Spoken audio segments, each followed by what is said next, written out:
time? It is time for us to do what we have been doing, and that time is every day. We'll know in a very short period of time, but it looks like it could be something that will be not good. Believe me, not good. I see issue with that. And again, hey. You're not going to be able to insult your way to the presidency. That's not going to happen.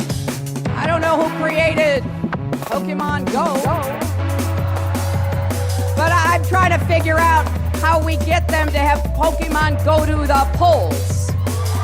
I'm Ted Cruz, and my pronoun is kiss my ass. So when you think about it, there is great significance to the passage of time in terms of what we need to do to lay these wires, what we need to do to create these jobs.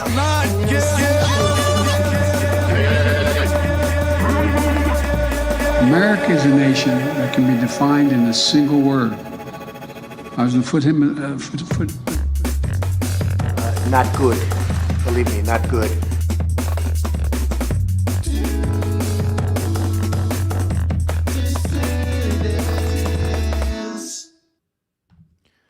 Hello, everyone. A pleasant good evening, dissidents, one and all. Welcome to the Do Dissidents podcast. Keaton Weiss here on our regularly scheduled Sunday evening time slot, 254 strong in the YouTube chat. We have a crowd filing in on Rumble. Hello, wherever you are. Wherever you are, hit that like button. And if you have not subscribed or followed, hit that subscribe or follow button. The same goes over on Rockfin. Thank you all for being here tonight. We have a wonderful show scheduled, a very special show scheduled. Russell is at the opera tonight. I'm assuming he just got back from the opera, and so he is sleeping through this one halfway across the world. But we've got people tonight. You all know Extra Bulla. He's going to be joining us a little bit later. But right now, it is my great pleasure to welcome back to the program the founder of Workers Strike Back, Seattle City Council member, and host of the new YouTube show and podcast, On Strike. We had Kshama on a few weeks ago, but circumstances being what they are, we thought it very much appropriate to welcome back our friend Kshama Sawant. Kshama, thanks so much for being here again. Good to see you. Really good to see you too, Keaton. Thank you for having me. Absolutely. Your show On Strike just happened to launch the same day that we thought we were getting a broad, sweeping United Auto Workers strike. And Socialist Alternative just published a piece, which you just sent me during the countdown here. So I will throw that up on the screen right now. UA Workers on Strike. Escalate to Win. Now, this was written by M. Smith, so I'm assuming you did not write this piece, but this was published on the Workers Strike Back piece. You and I spoke offline a bit about the strategy, the last-minute change in strategy by the UAW under the leadership of President Shawn Fain. And we gave, on our last show, our raw take because we went on Friday morning, which was the day of the strike. The strike started midnight the night before. And so we gave our raw takes on it, our first impressions of it. I made sure to couch my take with the disclaimer that I am not an expert on this stuff, and so I could be wrong. But that's one of the reasons why I wanted to bring in a true expert on this stuff, and that would be you. So what are your thoughts on this auto worker strike? What do you make of the last-minute change in strategy from all 145,000 workers striking to this slow drip, originally 13,000, the stand-up strike, as they are calling it, that will escalate over time if a deal is not reached? Go ahead. Yeah, first of all, I want to say, Keaton, I thought you were correct in the way you expressed your opinions in the last episode when we talked about this issue. Oh, great. Well, in that case, thank you very much for joining. We'll see you later. That clearly, we have to draw the balance appropriately in the sense that this is overall a very exciting situation to be in, where a mass of the auto workers take this historic strike authorization vote, and there is real enthusiasm about the strike. We can see just nationally, the Gallup poll that shows that 75% of Americans support the UAW strike. I mean, this is, and this is also at a moment when there is, in terms of strategic leverage as well, it is still a relatively very low unemployment situation in the economy. So it is strategic that workers should be going on strike right now, and clearly there is huge support. And as M. Smith says in this article on Socialist Alternative website, the demands that the union has put forward are really bold and exciting. I mean, obviously they started by talking about a 46% wage increase over 4 years. Unfortunately, Sean Fain sort of downgraded that to, I think, about 30%, but we'll come to the strategy of the leadership in a second. But just if you look at the demands overall, 46% wage increase over 4 years, regular cost of living wage increases, ending this really rotten two-tier pay scale where new hires make a third less than the veteran wage, and really, it takes them 8 years before reaching the top of the pay scale. And also restoring these really deceptive and really denuding of the workers' pensions, this 401k, so-called 401k plans, back to defined benefit. This is a very important demand as well. And then making sure that there is adequate health insurance and more paid time off. So overall, it's not surprising that there is real enthusiasm both among the UAW rank and file and among the working class as a whole for their strike. But it is, it's at best, I could say it's disconcerting, or as you said, I like to term, a real head scratcher as to why the leadership under Sean Fain would choose to have in their opening salvo only have less than 10%, about 8% of their workforce, of the membership, go on strike. It's really not, I mean, I don't want to be a mind reader, but I will say, just from, if you know the basics of the character of the class struggle under capitalism, then you should know that when there is so much at stake for the auto industry bosses, the Biden administration, the push towards electric vehicles, which I hope we can talk about before we end this segment, which is, I think it's really the elephant in the room in many ways.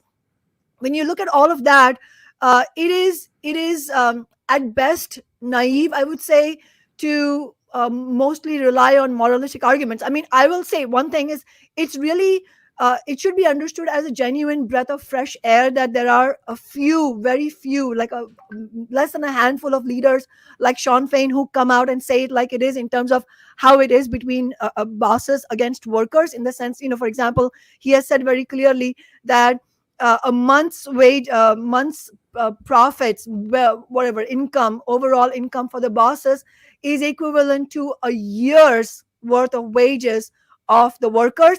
And he's also said that the bosses could easily double the wages of all the workers, not raise the prices of any of the products, and yet take home enormous profits. Now, the status of business unionism in these last 5 decades has been so abysmal. The decline in the labor movement has been so dramatic and so tragic that we've nary had a union leader who was willing to even speak in these class struggle terms. So I just wanted to draw up a correct balance and acknowledge that all of that is important.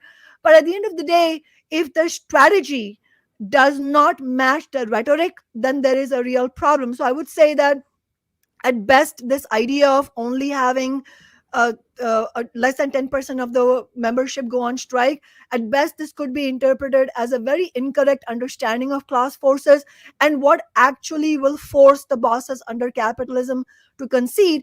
And again, at best, it has caused some real confusion in the ranks, and I think an escalation plan, as the article says, is immediately necessary. And I thought it was important how you, in your show, you played the live video of Sean Fain, the leader of UAW, president, talking about his the idea of a so-called stand-up strike and expecting that it was going to be greeted with a lot of excitement by the workers. But again, I would say at best it was highly confused, but there were many negative comments. I looked at the live feed from that YouTube show, from his address, and it was clear that workers were really confused, and then some workers clearly understood that this is not going to work, that this is just, if we don't have an escalating strategy, then it is going to hand it to the bosses. And I think the Ford has already announced layoffs. GM has threatened to announce layoffs. Yes.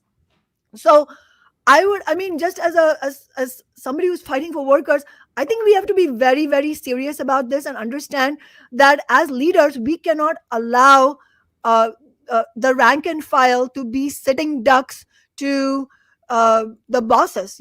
So why would you go on strike with one hand tied behind your back? And in reality, it's almost like two hands tied behind your back with 90% of your workforce not going on strike. Yeah, I mean, when it comes to layoffs, I think you put it very well, is that you're making a lot of workers sitting ducks. It seems like the longer the strike goes on, the greater the advantage of management. Because under capitalism, management has capital. Capital buys you time, and it buys you a window of opportunity to adjust your strategy. Whereas striking all at once with everything you've got shortens their window of time to react. So let me just play you a little example of what I mean by that, and I'd love to get your take on this, because this was CNBC's Jim Cramer in the days leading up to the strike, reacting to Shawn Fain. It's very interesting what he says, knowing what we know now, which he did not know back then, because this was before the strike was set to go off. So we're going to play this. This is pretty quick, but I think it's interesting. They're preparing to strike these companies in a way they've never seen before. Oh, Jim, you said Ford does have the best offer. I think a 20. Well, I'm going to posit something. The man you saw just now, I think, is a paper tiger. He's coming in and saying, well, they've never seen anything like it. I think there's a nuclear option on the table if he's not careful. And that nuclear option is a country called Mexico.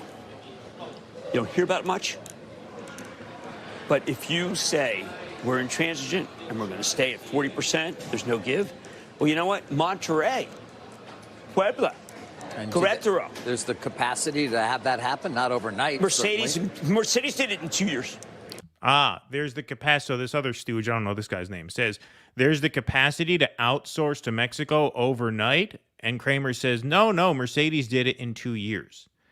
And so it seems like if you're planning a stand-up strike, rolling strikes that are going to escalate over time, you're dragging the process out and making it easier for management to outsource. Because by dragging the process out, you give the big three automakers time to phase out production here and increase production in Mexico.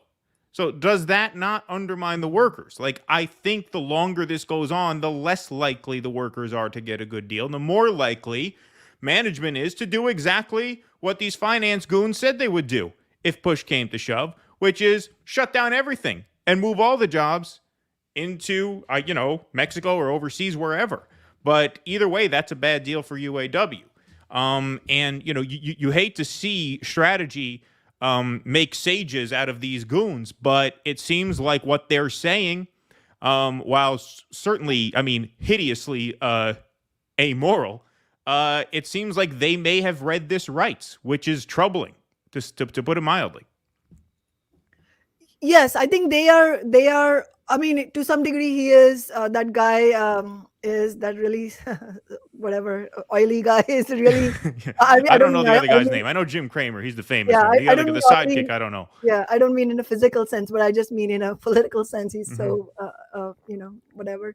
But he, I think he is, as the other guy corrected him, he is obviously, in order to it's important for the bosses and their spokespeople to have a real bravado here, because that's part of the class war as well. And so he is engaging in this exaggeration that it can move overnight to Mexico. And the other guy says, well, it took 2 years for Mercedes. So in that sense, yes, you can talk about the details of how that could happen.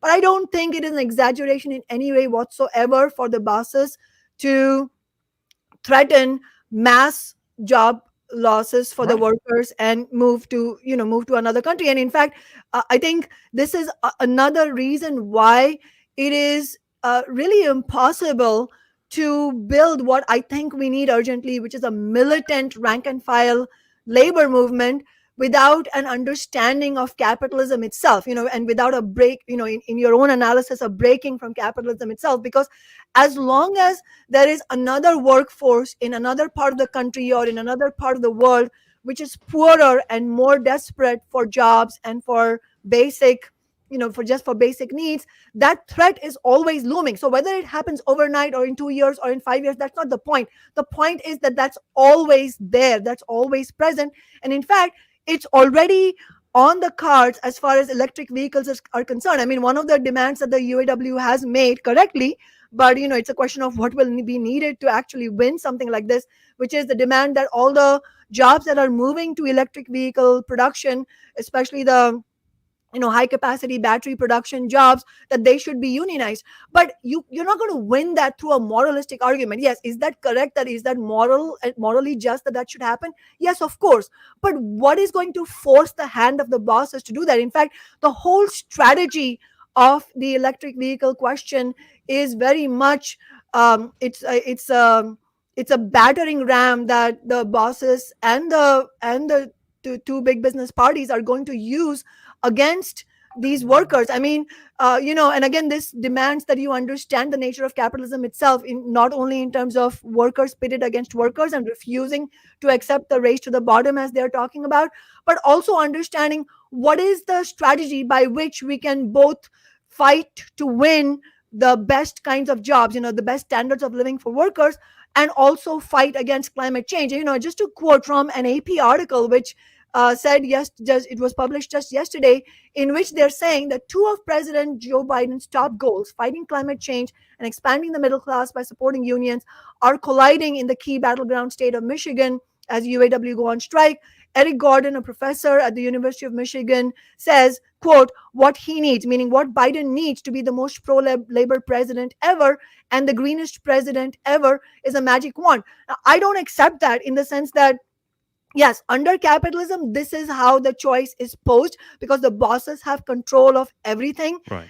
And so, again, you're just sort of succumbing to their framework, and you're not challenging that framing at all. And so all of this demands, I mean, ultimately, what does all of this analysis show in terms of concrete strategy? The concrete strategy question here is exactly what you said earlier, Keaton, which is that the bosses have all the money and all the power and all the leverage right now in this very, very limited sort of so-called stand-up strike, to wait the strike out and then ultimately potentially defeat. I'm not saying that the strike couldn't win something, but that's the most likely scenario. And this idea that some of the reform leaders have come up with these days is, this one day longer, one day stronger. That is not the way to go. That is not what's going to hurt the bosses in the way that it's absolutely necessary to hurt them in order to force them to concede to the demand. So in other words, the best strikes are the ones that are strong and short, not long and weak, and I would say, we don't know what's going on behind the scenes, as I was saying earlier, but no doubt both some of the big business unionists in the AFL-CIO and in the Democratic Party leadership have been pushing back against any idea of a strong strike. In other words, it's possible that this is what Fain and his fellow leaders, they think that this is the compromise situation that they've come up with, where they go on strike, but not angering the Biden administration too much, that sort of thing. And already in the last few hours, we have heard that the White House administration is getting directly involved. Biden has sent his two key labor representatives to Michigan. And so what's needed first and foremost right now is we need the rank and file in UAW to themselves get organized and not accept this so-called stand-up strike. We need them to get organized to pressure for an all-out strike and to build the widest support within the union rank and file at every facility. I think that they can get that support. There is that support. We saw that, from the response of the workers to the announcement from Shawn Fain. And of course, there will be huge community support as well. And if necessary, they probably will have to prepare the ground for wildcat strikes. Well, yeah, I mean, look, they voted 97-3 for an across-the-board strike. I mean, that's what kind of makes this kind of sleazy. It puts a bad taste in my mouth. And, I hate to say it because, Sean Fain has been very good so far, and obviously I'm rooting for him, and I'm rooting for the workers to get the best deal they could possibly get. But to have your members vote almost unanimously on one strike and then change it unilaterally without their ratification 48 hours in advance. I mean, I don't want to use a term as strong as betrayal, but that's the word that comes to mind, to be honest, because they didn't vote to do it this way. And I think this is compromising them. It's certainly compromising them. There's no question about that. And in fact, another telling thing I'll tell you, I just watched this before coming on the show, is, as I said, in the last few hours, it has just been announced by NBC and other news outlets that the White House is now directly involved in the negotiations and is quote unquote working the phones. This is what they had their ticker tape announcement say. And Sean Fain was asked, I believe on CNBC, that, what do you think about Biden getting involved? Do you welcome their announcement? And I have to say, his response was basically a non-response. Like he completely skirted that question and just talked about how this is about the workers. And that to me is very worrisome, because it shows that these are all the pressures that are gaining ground on him. So, it really, again, highlights the need for the rank and file to act. It also, I have to say, it also shows, one of the paramount things to me that this whole story reveals is that it is not possible to reverse course in labor after decades of business unionism, after decades of just absolute sellout, just of burning working class people in the rank and file by a completely corrupt and compromised leadership, by simply having changes at the top. I mean, the fact that you are having these battles, election battles, like Sean Fain emerged after a real election battle inside the union, all of this is positive indication, but you cannot have the change that we need to have by simply having those kinds of changes, because even with reform leaders, we see these, as I said, let's put the most positive spin on it. And it's still, the best thing you can say is that this is just a complete misunderstanding of what it takes to fight back. And also, we have to situate what's happening with UAW in the stepping back in the context of what has happened in the last many months. Since the autumn of last year, the railroad workers were completely sold out. Their strike was broken, and that AOC and the squad members, except for Rashida Tlaib, they really participated in this. They aided and abetted this by Biden and the corporate Democrats. And then you had UPS, where the workers were ready to go on strike, but the Sean O'Brien leadership didn't actually do that. And let's not forget, actually, that these two are also related, because in the Railroad Workers Union, more than 50%, I believe 55%, if I'm not wrong, is Teamster rank and file. So in both cases, actually, there was a reform leadership under Sean O'Brien, Fred Zuckerman, that was involved in this. And neither cases where really they had strategic choke point leverage in the US and global economy, they were unable to or refused to carry out the kind of courageous and militant action that they should have, that workers would have supported. That didn't happen. And now now following all of that, we have what's happening with UAW. So really, I think that the most urgent thing is for the rank and file to have their own discussions, their own meetings, and start organizing in a systematic way to have a really well-planned, short and sharp strike, but industry-wide, auto industry-wide. Yeah. Can you flesh out your point? Because you said you wanted to get into this more about the EVs and how they are at the crux of this, because I know a lot of the automakers want to start making EVs for cheaper so that they can sell them for cheaper. There are all kinds of incentives to do that. But EVs are also less labor intensive, apparently, from what we're hearing, than the way we make cars now. And then you add to that the fact that the battery manufacturers are largely non-unionized. So I don't know how much you want to get into any of those 3 points, but I know you wanted to touch more. You wanted to sort of dig more into the EV issue that you think is very central to this. So go ahead. Yeah, I think, in some ways, in some ways, the example I'm going to give is not is very unrelated, because the example I have is of public school teachers, educators, versus these are auto manufacturers. Their leverage position in the economy is completely different. Shutting down the profit machine of the bosses obviously is much more powerful, much more strategic. But in many ways, the question of the UAW strike, the auto industry, and the move towards electric vehicles, it's very reminiscent to me of what happened with the public school sector, where much of the funding, which was never fully enough, obviously, but because that's an impossibility under capitalism, unless there's a really phenomenal fight back, and even those reforms can be rolled back. But that's what happened with the public school sector, where even the existing funding has been cut back so dramatically in district after district. And the hidden agenda, part of the hidden agenda behind that, was to really try and crush public school teachers unions, because they have been part of the bulwark of the public sector unions, and that has been part of the overall strategy of really destroying unions in the last 40-50 years. And so you can see how the emergence of charter schools has been not it didn't come out of nowhere. It came with the agenda of actually destroying unions. So in some ways, the move towards electric vehicles has been, there's that part. You cannot dissociate that part from the overall agenda as well. I mean, I know a lot of people will listen to this and say, well, this is electric vehicles, this is important that we go towards electric versus fossil fuel powered, and that's true.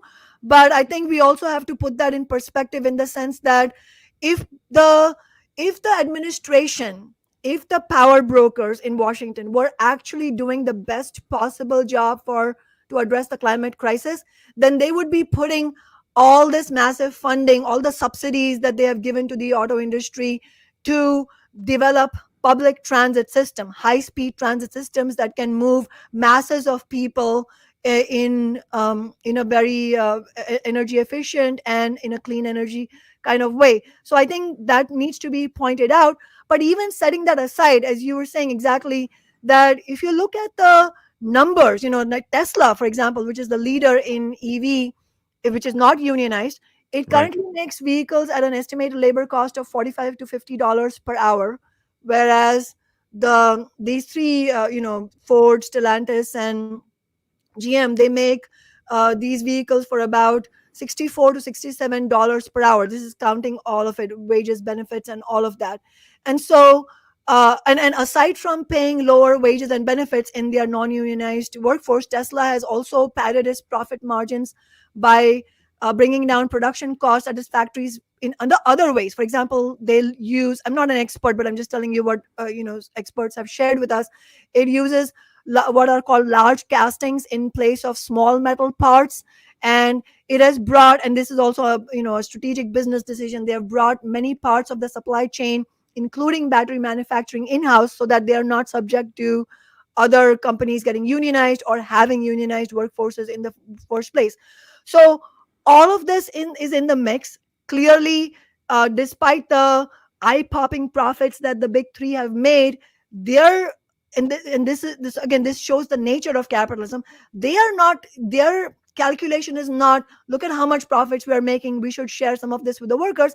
Their calculation is, look at how much more Tesla is making and how much less they are able to spend on workers, on labor per unit product. We need to go there. That's the logic of capitalism, and that's the inexorable logic of capitalism. So whether it is to fight climate change or for workers' rights, we need that clarity. And obviously, we need to be fighting for all the EV jobs to be union jobs, regardless of what they are. And we should be pushing back against the use of EVs to deal a massive blow to UAW and the labor movement. Can I just say concretely, in terms of organizing in the rank and file, if somebody's wondering, what do I actually mean by that? What they should be doing is, first of all, concretely, the rank and file should be having meetings. They should be having their own meetings. And all the workers who don't agree with the stand-up strike, and they understand the strategic importance of urgently expanding the strike to industry-wide, they should develop leaflets, flyers, and they should start giving them out on the picket lines, prepare their talking points, talk to their fellow workers, explain why they disagree with this decision and why it should be a short, sharp, all-encompassing strike. They should develop petitions that their fellow workers can sign for an all-out strike. So these are the concrete things they should be doing. Yeah, no, excellent point. Excellent point. And thank you very much for fleshing that out. Before you go, Kshama, this is a different topic, but it's a topic that's very near and dear to your heart because it's near and dear to your home. This was in Seattle. So I have to ask you about this. I know your office put out a statement on this that you sent me a link to, but just a horrible story here from Seattle. Body cam captures Seattle police officer laughing in wake of fatal collision. This is from KUOW.org, an NPR-affiliated network. Seattle's Office of Police Accountability is investigating a body cam video that features a Seattle police officers guild leader laughing and joking in the wake of a fatal officer-involved collision. On January 23rd, 2023, a patrol car traveling more than 70 miles an hour en route to a 911 call struck 23-year-old Jannavi Kandula, I'm sorry if I'm getting that name wrong, on Dexter Avenue North. Kandula, was taken to Harborview Medical Center where she died. Less than a day later, body cam video captured part of a phone call reportedly between Detective Daniel Orderer and Officer Mike Solon. Orderer is vice president of SPOG, Seattle's police union, and Solon is president. And then later in the article, it writes, Orderer says that he didn't believe the officer's car was out of control and that a trained driver could handle the high speed. According to the phone call audio, actually, he said he was going 50. But then this is the really sickening part. And there is video of this if you guys want to seek it out. I'm not going to play it on here because it's too awful. But he is then heard laughing after stating she is dead. He then states through more laughter, yeah, just write a check, $11,000. She was 26 anyway. She had limited value. Now, I believe she was 23, but that's obviously besides the point. Talk about the problems of policing and the problems of capitalism really merging in this just absolutely vile story. Your office put out a statement on this. I know you sent me a link. I can bring that up if you'd like, but in the meantime, if you want to give your reaction to that. Yeah, I mean, as you said, this is the problems that people experience, the masses of American population experience with the police are very much related to capitalism itself, because the police are one of the most important institutions of the capitalist state that keep order. They're not there for protecting, as they say. It's there to maintain order in the interests of the ruling class. And so it's not surprising that when you see these kinds of problems that are not isolated anyway. So as we said in the statement from my office, this incident, this is really, as you said, vile incident where a police officer, a higher ranking police officer who's the vice president of the Seattle Police Officers Guild, cackles in response to the death of a young woman. Her name is Jannavi Kandula. I totally understand it's a hard name to say. Who was an Indian exchange student. Really deeply tragic that this happened in the first place. But then saying that her life had limited value. This is not an isolated incident in any way. So this callous disregard for human life is obviously, it's particularly chilling because he has a publicly funded gun with the authority to use legal force. And this shows you that, this is at the behest of the capitalist state. And in Seattle's case and New York's case is at the behest of the democratic establishment, which is the lieutenant for the capitalist state in these cities, these liberal cities.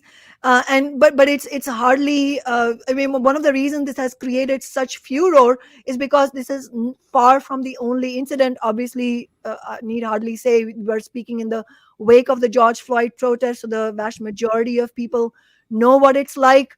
But I should mention that this video came to light only because this guy Orderer forgot to turn off his body-worn camera, and a journalist used a legal public records request to get the footage. So, this is like, it's not a normal thing that we would get to see it, but it gives you a glimpse of what must be happening on a daily basis. For example, another such investigation where journalists had to create public disclosure request records, they found that the SPD officer, Seattle police officers, kept a mock tombstone for a black man killed by the police in a precinct break room. So it's just one after one. When you hear the truth, it's just stomach turning.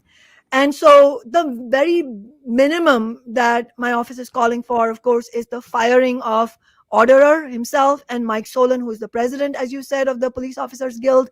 But also far more than that. In reality, Seattle's public police accountability system is completely broken in the sense that it was never meant to work. It's like cops watching over cops. That's never going to work. So my office has been calling for an elected community oversight board with full powers over the police, including hiring and firing and policies and procedures. And I think two, maybe three facts need to be mentioned here. Salient facts need to be mentioned here. Otherwise, it's not a complete political analysis that I would be offering. One is that the Police Officers Guild, it technically, in a technical sense, is a union, but no labor movement can ever succeed in fighting for and winning gains for workers if we are not united for the working class, by and for the working class. In other words, it's not an idle refrain in the labor movement when we say an injury to one is an injury to all. So any guild or any organization that has such dehumanizing perspectives towards people who face mental health, people who are homeless, people of color, riddled with misogyny, that has no place inside the labor movement. And so I'm really proud to share, many of your viewers might not know that during the George Floyd protests, actually the rank and file of the labor movement here in Seattle, the local AFL-CIO, the rank and file pushed the leadership to take action on this, and the Seattle Police Officers Guild was expelled from the local AFL-CIO. This is a very important occurrence. Yeah. The other thing to mention is that this is not, you can't, you've seen in response to this, because there's been such uproar and it's all gone viral. Every newspaper in India, for example, my home country, is reporting on this incident. So the Democrats locally are being forced to speak up about this, and so they're all, there's all this press release after press release of outrage, like, oh, this should not. Pramila Jayapal, the Congress member from here, right, that, oh, this should not be happening. She's the chair of the Congressional Progressive Caucus, and the Seattle City Council right now is more than half progressive, in name, but these are the same people who have again and again, it's under their oversight that the Seattle police have committed the atrocities that they have committed. In just concretely to mention, in 2018, the Democratic mayor, Jenny Durkin of this city, and every Democrat on the city council, including all those, full-throatedly progressive Democrats, all these women of color, they voted for a really rotten SPOC contract, which rolled back many of the limited police accountability reforms that had recently been won from pressure from the first round of BLM movement. I was the only no vote on that. So all of this really shows that we have to first of all call out these crocodile tears from the Democrats, and also understand that ultimately this cannot be changed. This status quo cannot be changed unless there's real community oversight, and also ultimately we need to break from capitalism itself, which is why I'm a socialist. But one more thing I should mention, because again, the story would be incomplete otherwise, is that actually during the George Floyd protests, the demand for elected community oversight over the police had huge support. There were so many actually black pastors who told me their congregations don't support defund, but they would support elected community oversight. But what happened? We saw, and this, there has to be a real reckoning here as well, is that a lot of the self-appointed BLM leaders, in which I would unfortunately, I think have to be correctly called misleaders, they refused to fight on even their own, the demands that they themselves had brought forward.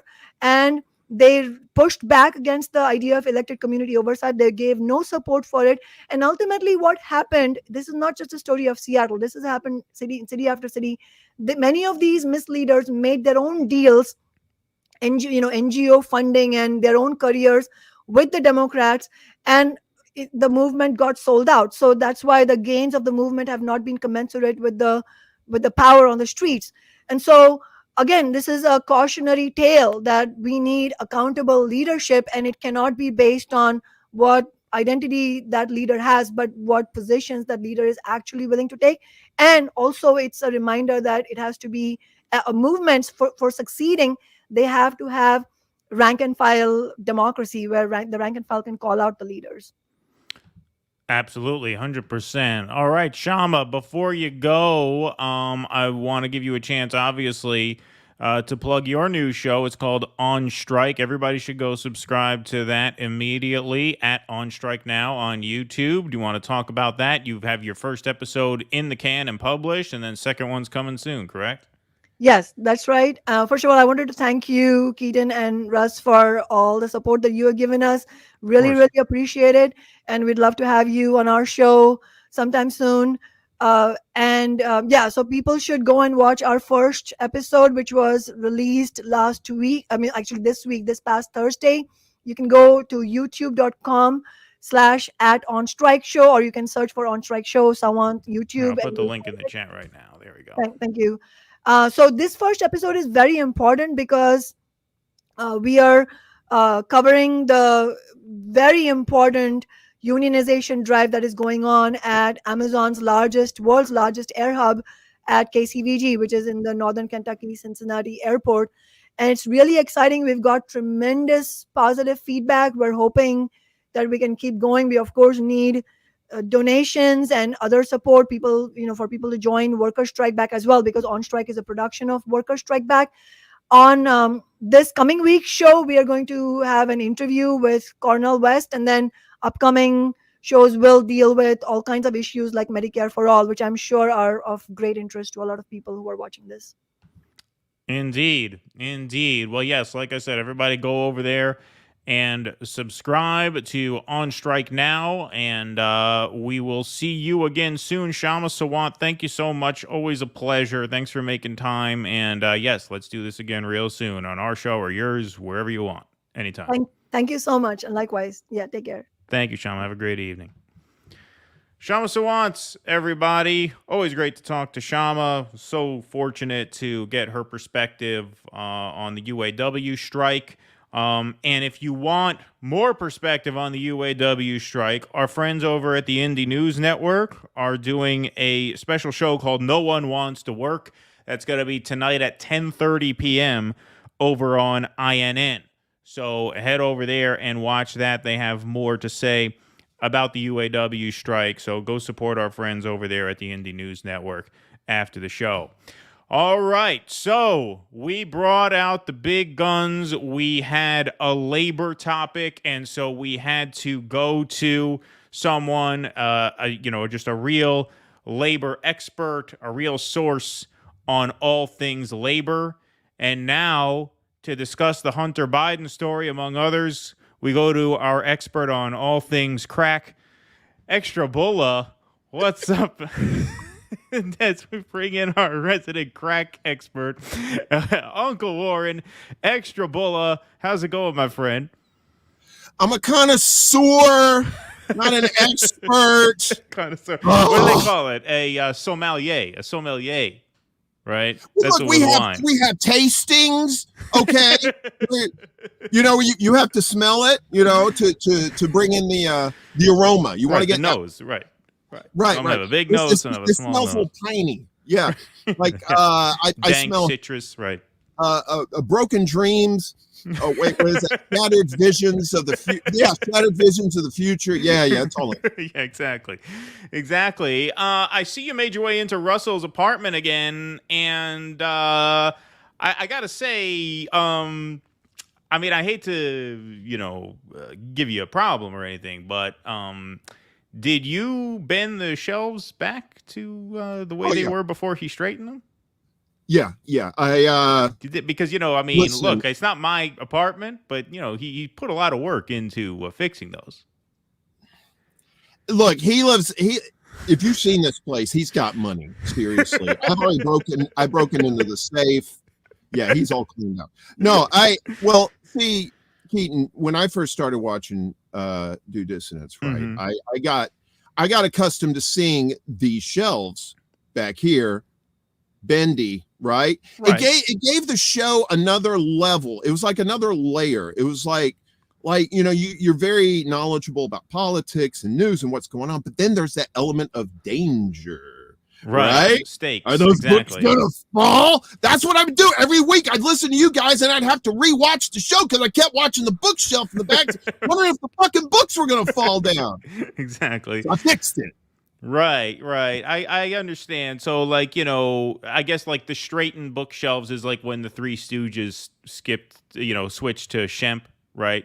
Instead of Curly, right? It's like it's the same show, but it doesn't have the same character.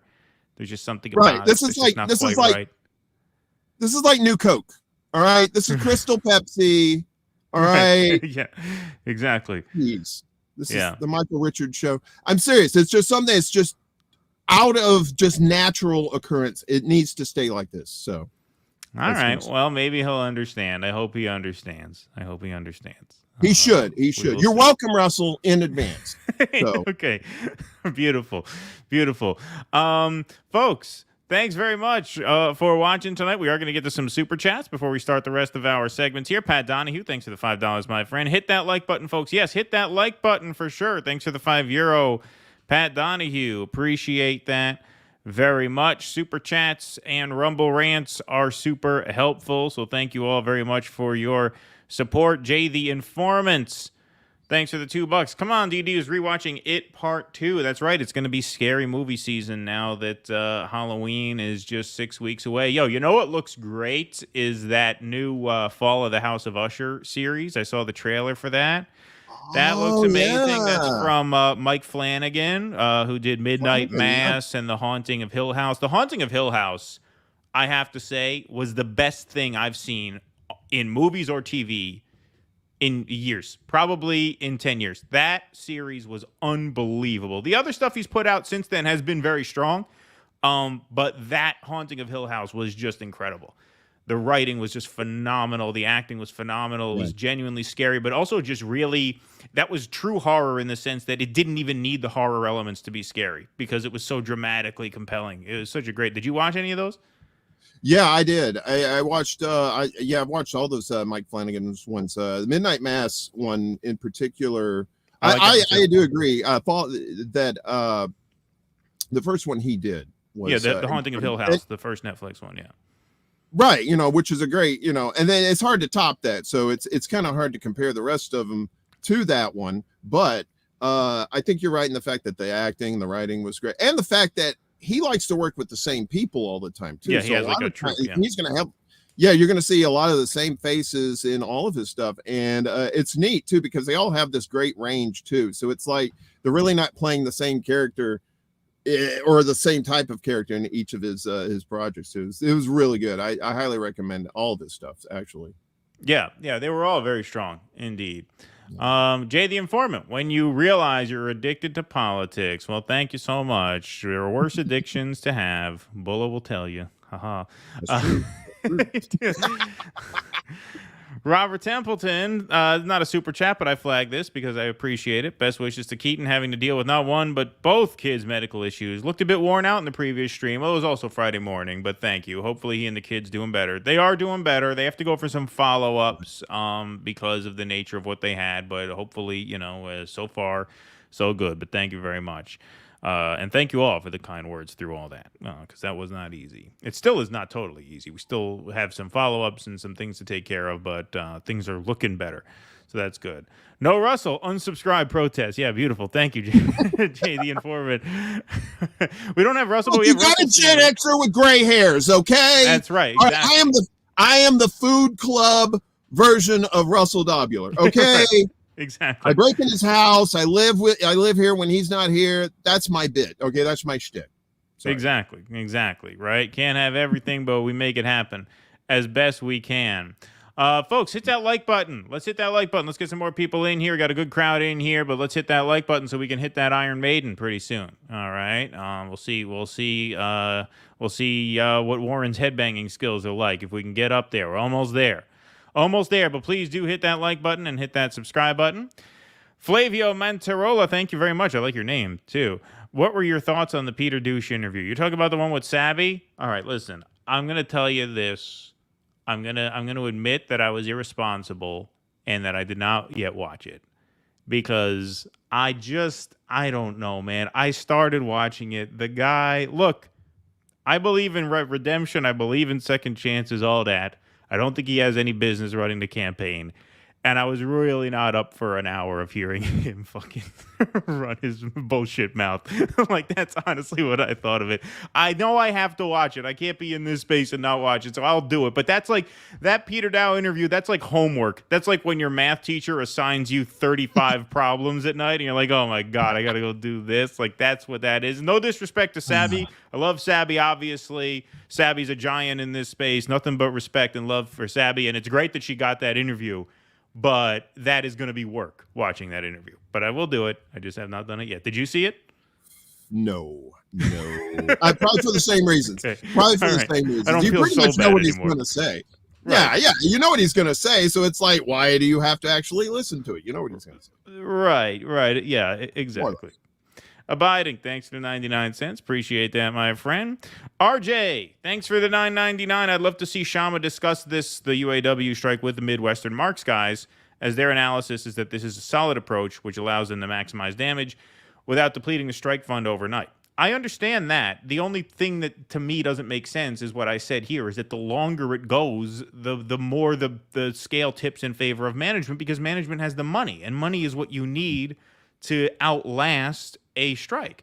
Not to mention what Jim Cramer said, which is that if this goes on long enough, it allows them the time and the window of opportunity to ramp down production here and increase production in Mexico. Yeah. And so I just don't see it. But I like the Midwestern Marks guys, and I will tell Kshama about them, because that will be an interesting talk if she did go on there. And I'm sure I can hook them up, because I'll message Kshama about that. So I will pass the word along, RJ. Thank you very much for the donation. Appreciate it. All right, folks, let's do some segments, shall we?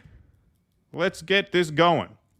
So we talked a little bit in our previous show about Bill Maher and Drew Barrymore scabbing and crossing the picket lines and resuming their televised talk shows, despite the fact that the Writers Guild of America is still on strike. And it seemed like Drew Barrymore was having some second thoughts after she got appropriately roasted for her statement announcing that she was going to cross the picket line and go back to work. So she put out this video. Don't worry, we are not going to turn this into a torture chamber and watch the whole thing, but we'll watch the first portion of it to give you a sense of how conflicted she was about this. I believe there's nothing I can do or say in this moment to make it okay. Well, what do you mean there's nothing you can do or say in this moment to make it okay? You could decide not to go back. Right? It's a pretty easy situation to rectify, no? You don't have to say anything. Just don't do it. Right. That's just it. Don't do it. See, it's like the good news about this is it's the easiest situation in the world to rectify. It's the easiest thing to make right. Just say, actually, on second thought, I'm not going to betray the writers' union, and I'm not going to go back. So let's hear a little more.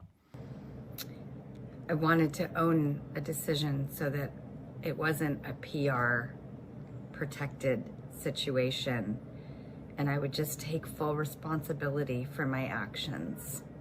Mm-hmm. I know there's just nothing I can do that will make this okay for those it is not okay with.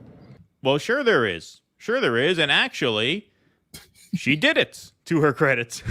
Here she puts out a statement on her Instagram. I have listened to everyone, and I am making the decision to pause the show's premiere until the strike is over.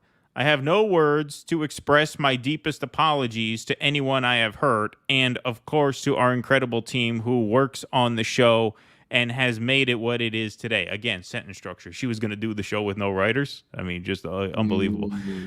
We really tried to find our way forward, and I truly hope for a resolution for the entire industry very soon.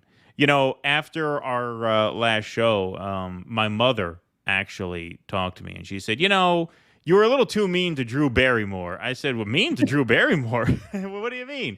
She says, well, she's been through a lot.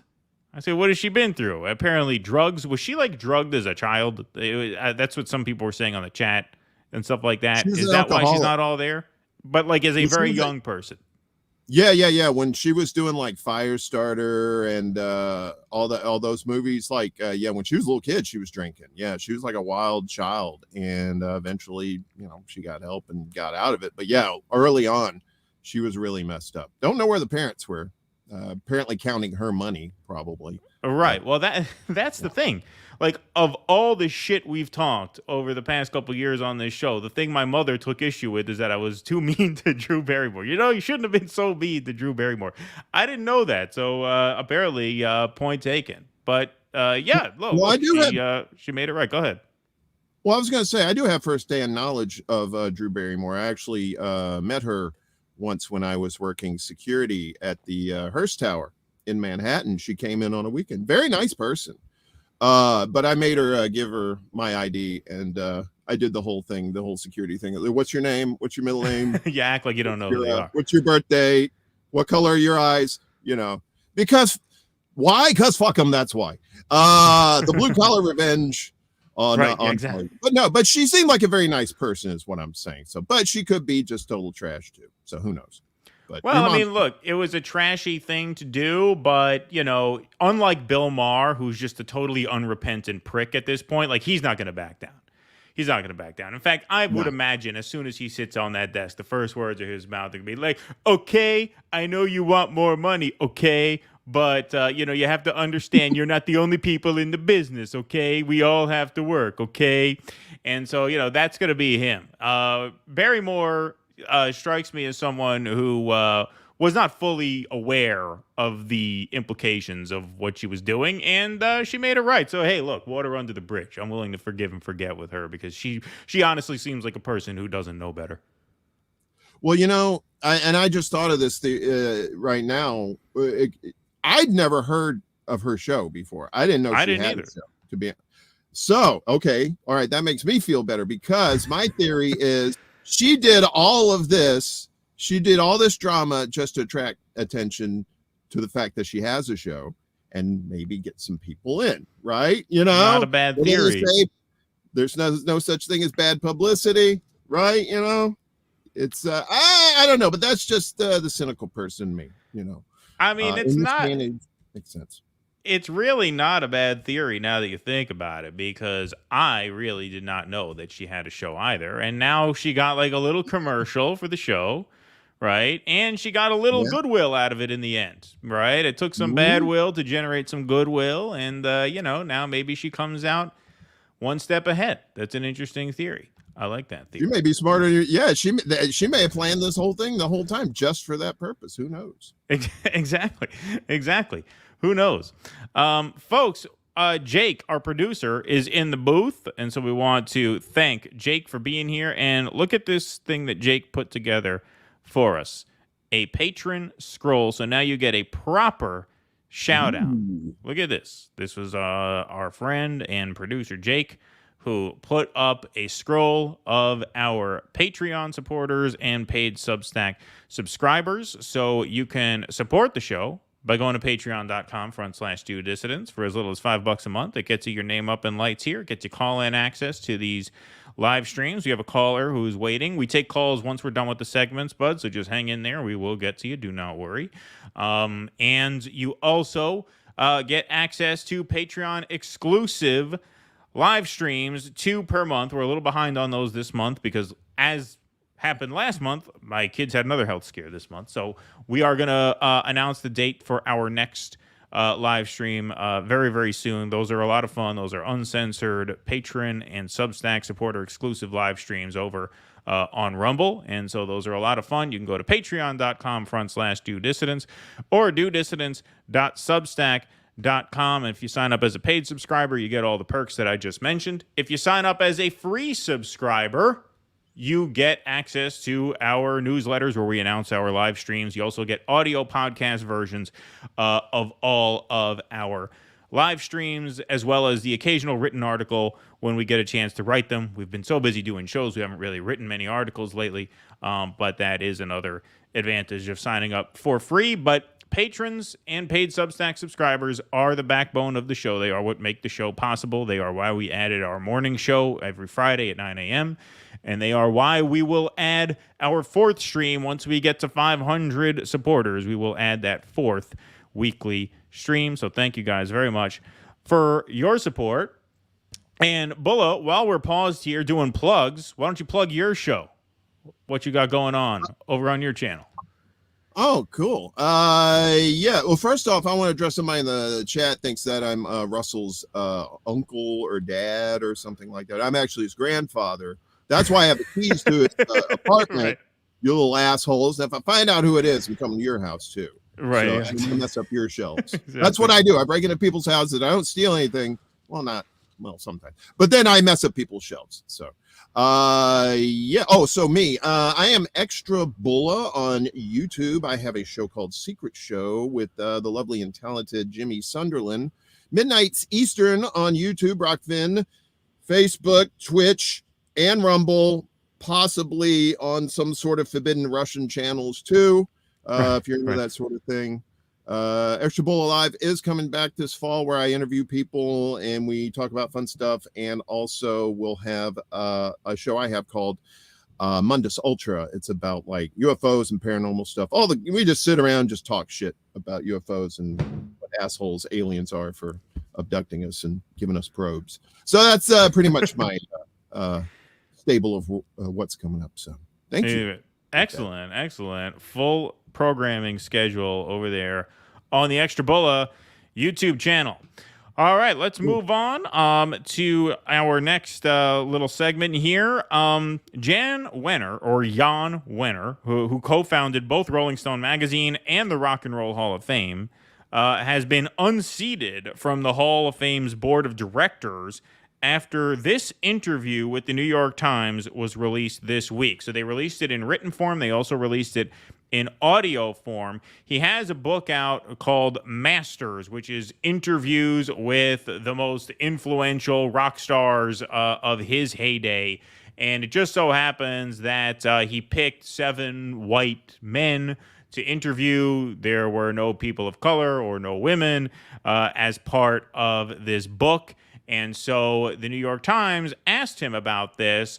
This was released as an audio podcast in conjunction with the article, so we're going to listen to this excerpt here. Listen to his explanation for why 7 white men, and exclusively 7 white men, were featured in this upcoming book. 7 subjects in the book, 7 white guys. Yep. In the introduction to the book, you acknowledge that, say, performers of color and women performers just not in your zeitgeist, I think is the phrase you use, which to my mind is not plausible for Jann Wenner to say Janis Joplin, Joni Mitchell, Stevie Nicks, Stevie Wonder, the list keeps going, not in your zeitgeist. What do you think is the deeper explanation for why you interviewed the subjects you interviewed and not other subjects? Well, let me just, I get Carole King, Madonna. I mean, there's a million examples. Okay. When I was referring to the zeitgeist, referring to black performers, not to the female performers. Okay. So just to get that accurate. It's just weird. I mean, we'll let this play in a minute because this was released in written form. But when you hear it, you really hear the awkwardness in his voice. So the 7 artists who are featured in this book are Bob Dylan, John Lennon, Mick Jagger, Pete Townshend, Jerry Garcia, Bono, and Bruce Springsteen.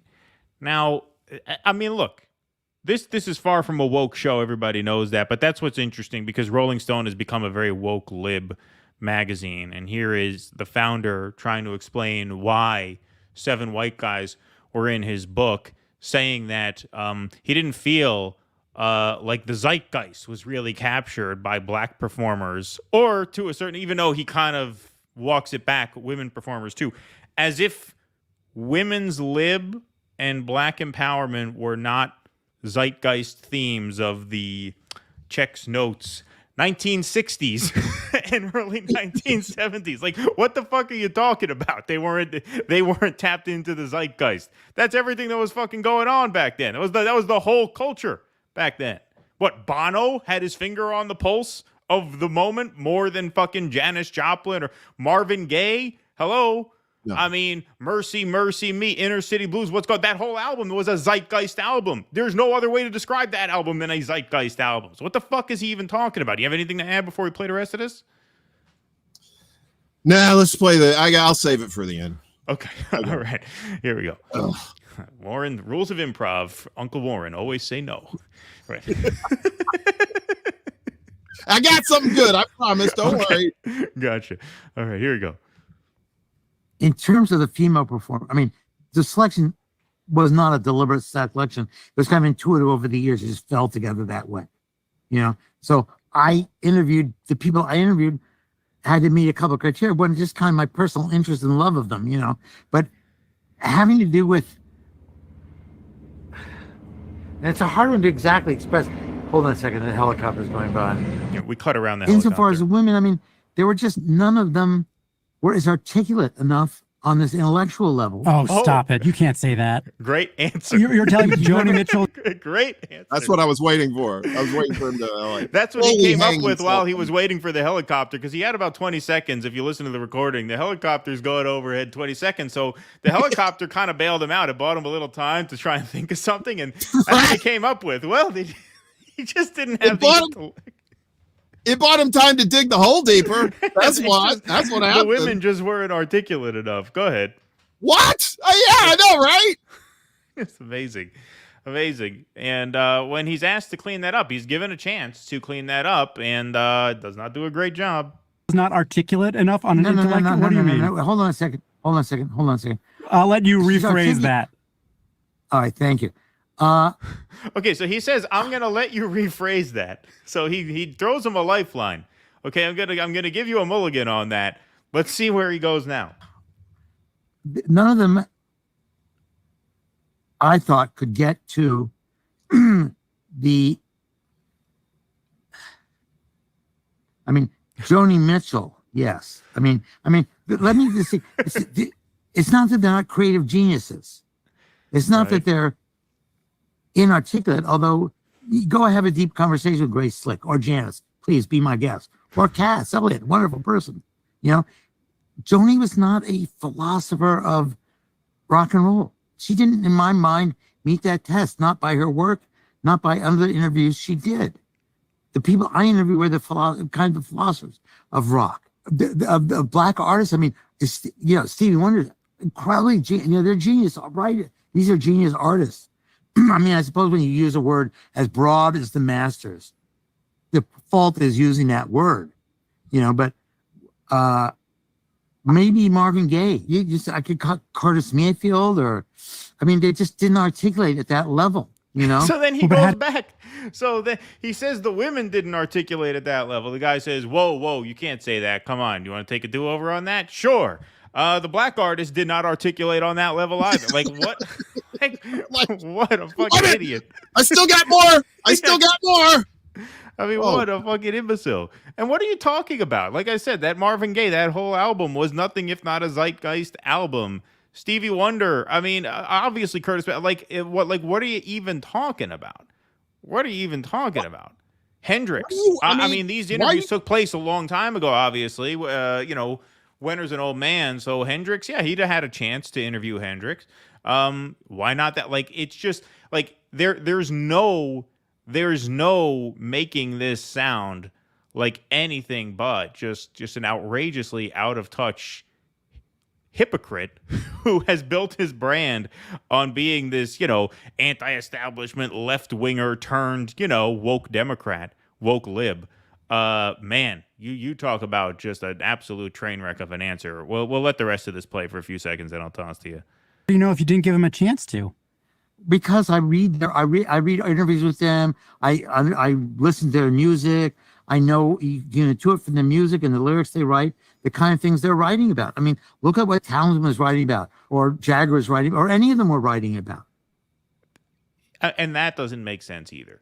I mean, yeah, look, the Stones, had some zeitgeist tunes. So did the Who, so did Bob Dylan, obviously. Springsteen, not particularly. I mean, great songwriter, obviously, but this whole critique, like you had to be tapped into what was going on. I mean, the Dead, I love the Grateful Dead. I love Springsteen, a lot of his stuff. But the idea that, and certainly like U2, like the idea that they are more emblematic of the times than Joplin or Hendrix or Marvin Gaye is just absolutely ludicrous for anybody to say, much less the founder of Rolling Stone magazine and the Rock and Roll Hall of Fame. So he starts the magazine he's in his 20s, right? When he starts Rolling Stone, right? So you would think that somebody in their 20s at that time, what was that, 69? Is that when they published the first one? But you would think somebody in their 20s 68 at or that 69, time, I think, yeah. Yeah, you would think somebody in their 20s at that time would be in touch with everything that was going on, not just certain things.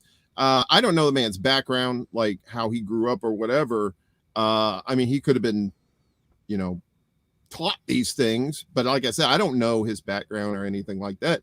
It just seems like if you fast forward now, he's 76 years old, and he just, he doesn't really have any attachments anymore to. I mean, I don't know if he's still affiliated with Rolling Stone. I know he's not with the Rock and Roll Hall of Fame anymore, but they kicked him off of the board, but no, he's still affiliated with Rolling Stone. There's some people in the chat saying, did this happen 50 years ago? No, this interview just came out last week. This was a book of interviews with these major artists over the years, many of which did happen, in the late 60s or early 70s period, and a little bit later as well.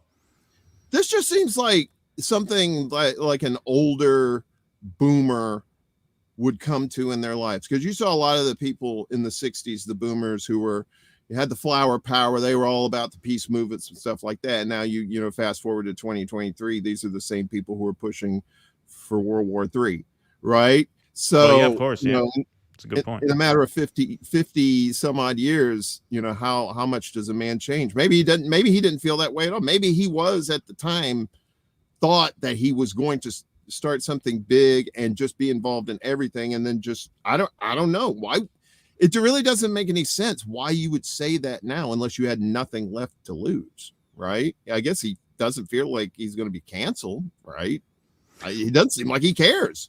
Well, he was canceled. I mean, he was taken off of the board of directors of the Rock and Roll Hall of Fame for this, and then he did come out and say he was sorry. But the other ironic thing is, if you read the whole interview, because I did read the whole interview, they talk early in the interview about back when he used to interview these iconic artists, he would allow them to go back and edit the transcripts of the interviews before they went to print. He did that as a courtesy to them. You know what I mean?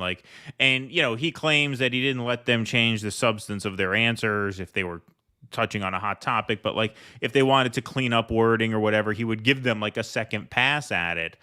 And the irony is, man, could he have used a second pass at this? If they had extended that same courtesy to him, he could have really used it, because they were not as kind, because this was not live streamed or anything. This was pre-recorded and transcribed and all that stuff. But the other thing they got into early in the interview, because I made a joke it was a couple shows back, about, because Rolling Stone published that expose, so-called, on Jimmy Fallon, right, for the abuse of workers, whatever. And I just made the joke that Rolling Stone doesn't break much news. They mostly just put out 5-star reviews of mediocre U2 albums. And Russell laughed at that joke. But one of the things that they mentioned in here was that Rolling Stone gave 5-star review to I forget what the name of the Mick Jagger solo album was, but it was thought to be a pretty mediocre solo project of Mick Jagger's. And Wenner actually went and changed the review from 4 stars to 5 stars because he had a relationship with Mick Jagger. So it is true, they do play favorites, because I noticed that even as a casual reader of the magazine back when I was a little younger, every Springsteen album, every U2 album, every Dylan album, whether it was good or not, and I listened to a lot of those artists, and they've put out some great stuff in their later years and some not so great stuff, so I'm not saying it's all trash. But whether it was good or not, it was 5 stars every time. You know what I mean? And so they definitely played favorites. They definitely lacked journalistic integrity, even as, a fairly low-stakes, outlet reviewing, CDs and movies. Yeah, I'm sure he did that as access journalism, so he can make sure to keep those legends in the fold in case he for clout too, probably. But yeah, I mean, I don't know. Yeah, like Bono was to Jann Wenner what AOC is to Ryan Grimm. You got to keep him in your inner circle. Yeah. Well, I grew up with you two, and I'm sorry. I mean, they're okay, but I mean, you put him in the ranks of these other cats, these other legends. And now when you see what Bono's been doing recently, you're like, that's okay. I'm done with you two. I'll just listen to Rattle and Hum and previous stuff, and then I'll be A-okay. So I don't have to. And he has a nice hat too. Have you seen Bono's hat? I have not seen Bono's hat. He does have a nice hat. Well, that's something.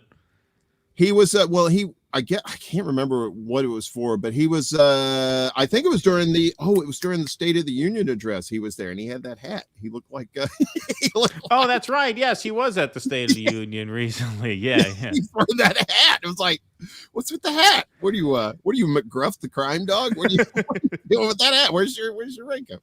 Anyway, sidebar. Sorry about that.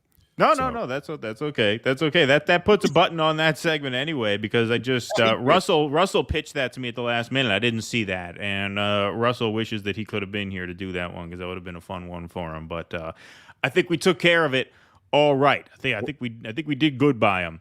Rodrigo Mendez, thank you for the $1.99. Appreciate that. Is the Biden NLRB board good? New Dem talking point. Yeah, I mean, I could talk to Kshama forever, and we'll have her back on soon. And I think I'm going to go on their show soon also. So we will get to talking about that. We'll have plenty of chances to talk to Kshama about the election, and I'm actually very curious to hear her interview with Dr. Cornel West. That's the next episode. I'd be interested to hear that. Courtney Conover, thank you, Courtney. Appreciate it. Bulla, for crack hookers and Evil Dead t-shirts, need more Bulla. Yeah, I like that Evil Dead t-shirt. That's a good one. Good one. Beautiful. I met Bruce Campbell at Comic-Con a few years ago, and this is when his show was on. So, my friend just met Bruce Campbell. I think it was a couple years ago. They were shooting a Hallmark Christmas movie in my hometown of Newburgh, and he was in it.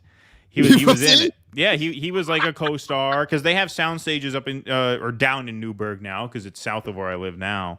But Hallmark, like, their Christmas movies, that's like their cash cow. They make like 50 of them a year and release like 2 a day in the run up to Christmas. So, and so they spend a lot of money on them because they bring in a ton of cash. And so they had Bruce Campbell, and then they had another like former A-lister as part of it too.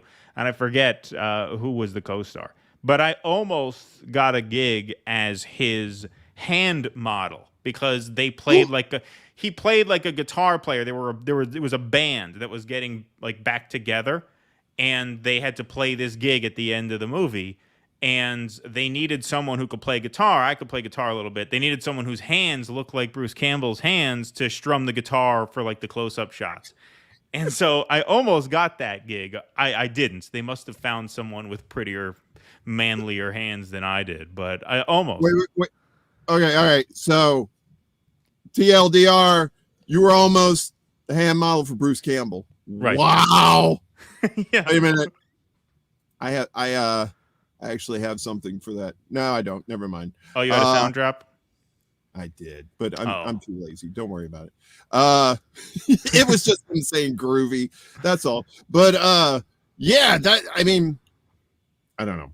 I hope he's back this year. We go to Comic-Con every year, so hopefully he'll be there in some capacity. If he is, I'm gonna ask him about that Hallmark movie. I just cannot picture Bruce Campbell on any kind of Hallmark movie. All I right. mean, it's tough because he's known for the Evil Dead stuff, but he's a very what do they call it? He's a very classically handsome man. Like you could see him in a Hallmark movie. Like he does have the look when you think about it. He's got that nice jaw. He's got the jaw. The jaw is what you need. Right. The movie stars, you don't need to be. You need a jaw for the movies. That's really the most important feature. Everything else, you can look a little weird, but you got to have that jaw. Very important. And he has it. He has that all-American chiseled jaw.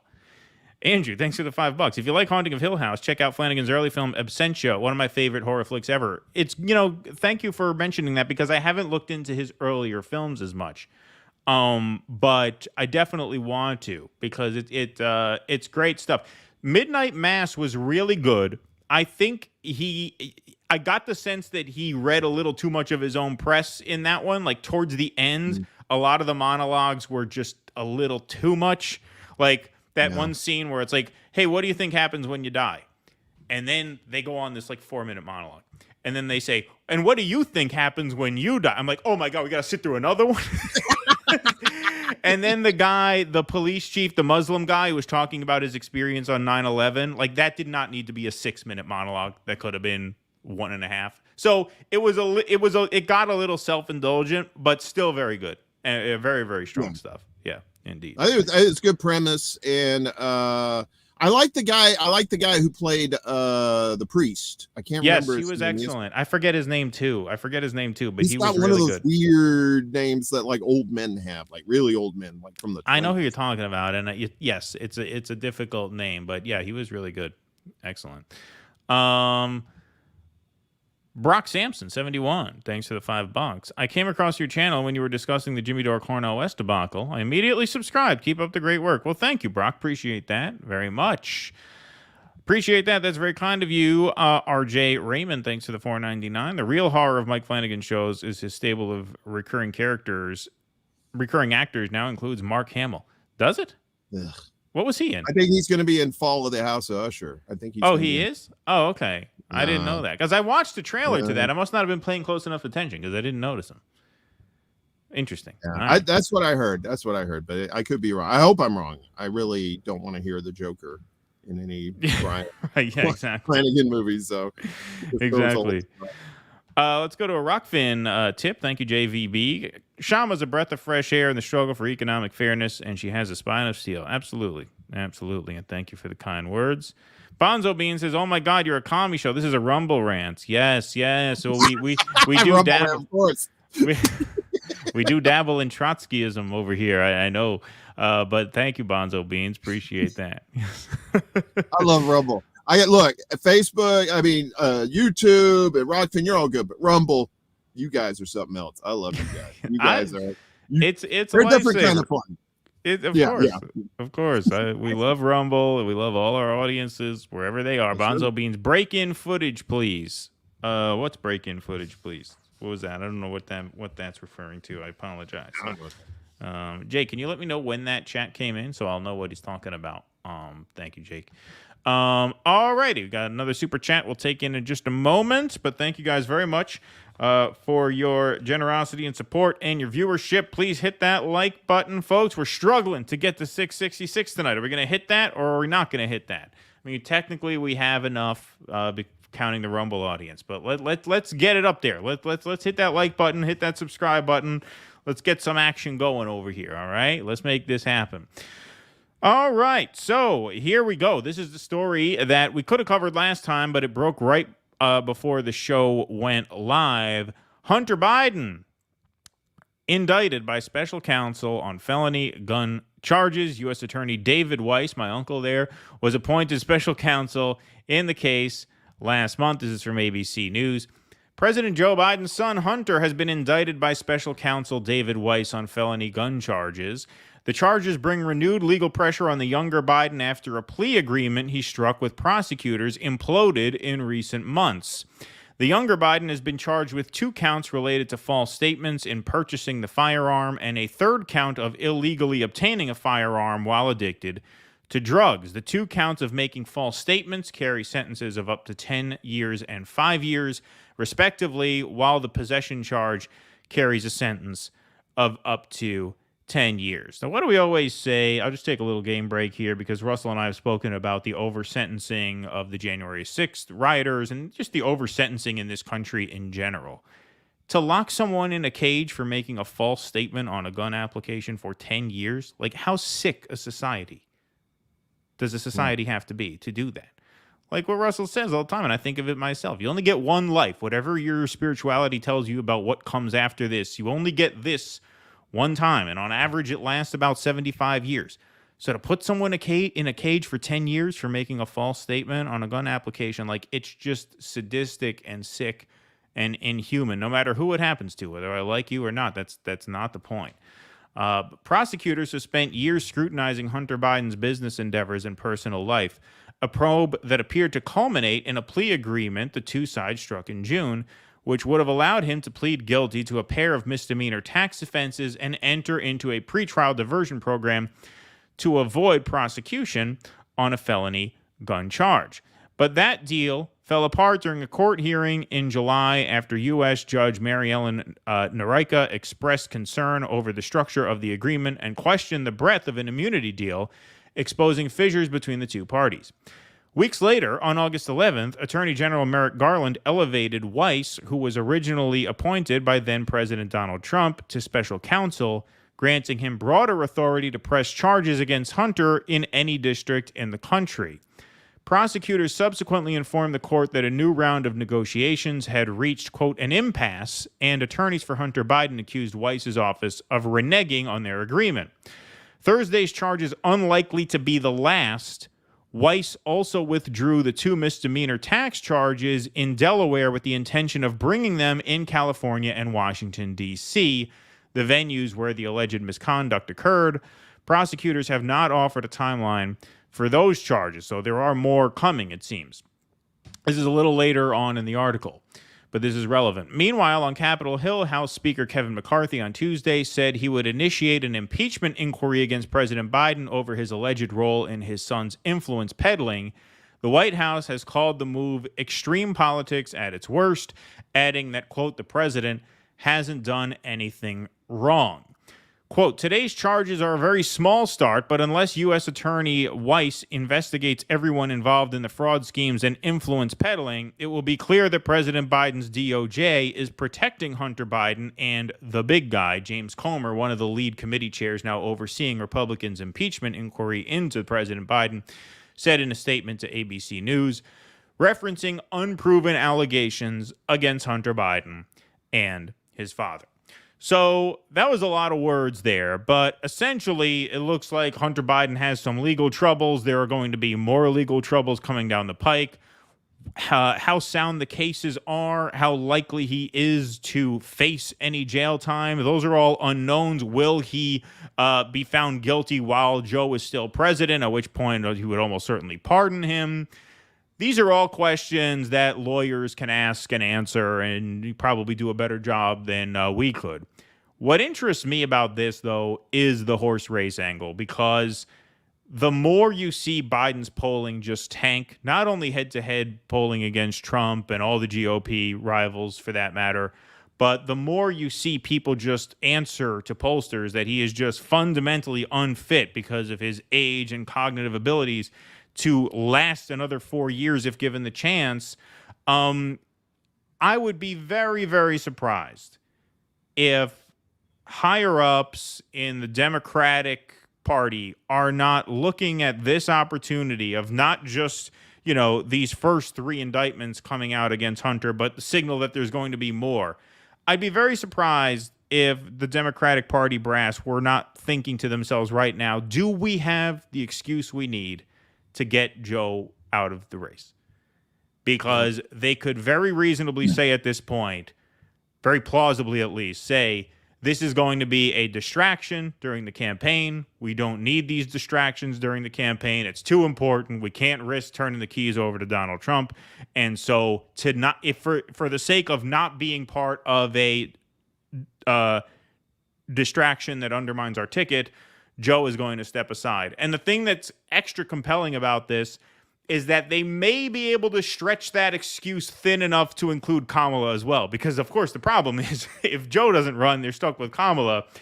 Because of the nature of the charges, they may be able to get away with saying Kamala can't run either because she's part of the administration and that presents a conflict.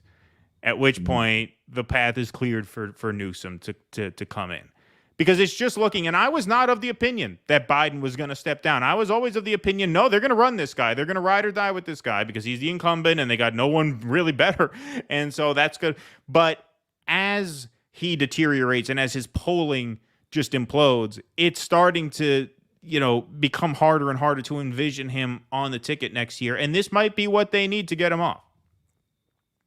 Yeah. I mean, you can look at it glass half full too. I mean, look at all the world it's done for Trump's indictments, right? And his poll numbers have shot up, right? With his base. So if anything, the Democratic base will rally behind Hunter and Joe because that's the cult and that's what they're going to do, just like the Republican cult does with Trump. Right. So that's one angle you could look at it. Like they're trying to find a silver angle on this. But I think you're right. I think all this stuff probably doesn't even happen at all if they don't even have any questions about Biden in 24. If they replace him with Newsom, though, I mean, everybody hates Newsom too. The only people who like Newsom is Democrats.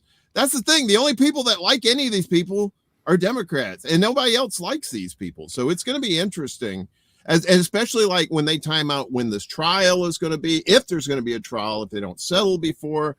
I think the next few months are going to be pretty telling when it comes to this kind of stuff, and to see how it affects, what's going. Because if they're going to replace him, they're going to have to replace him soon, because the beginning of the year is 2024, and that's only like what, October, November. It's only 3 months away for the beginning of the year, so they got to act quick.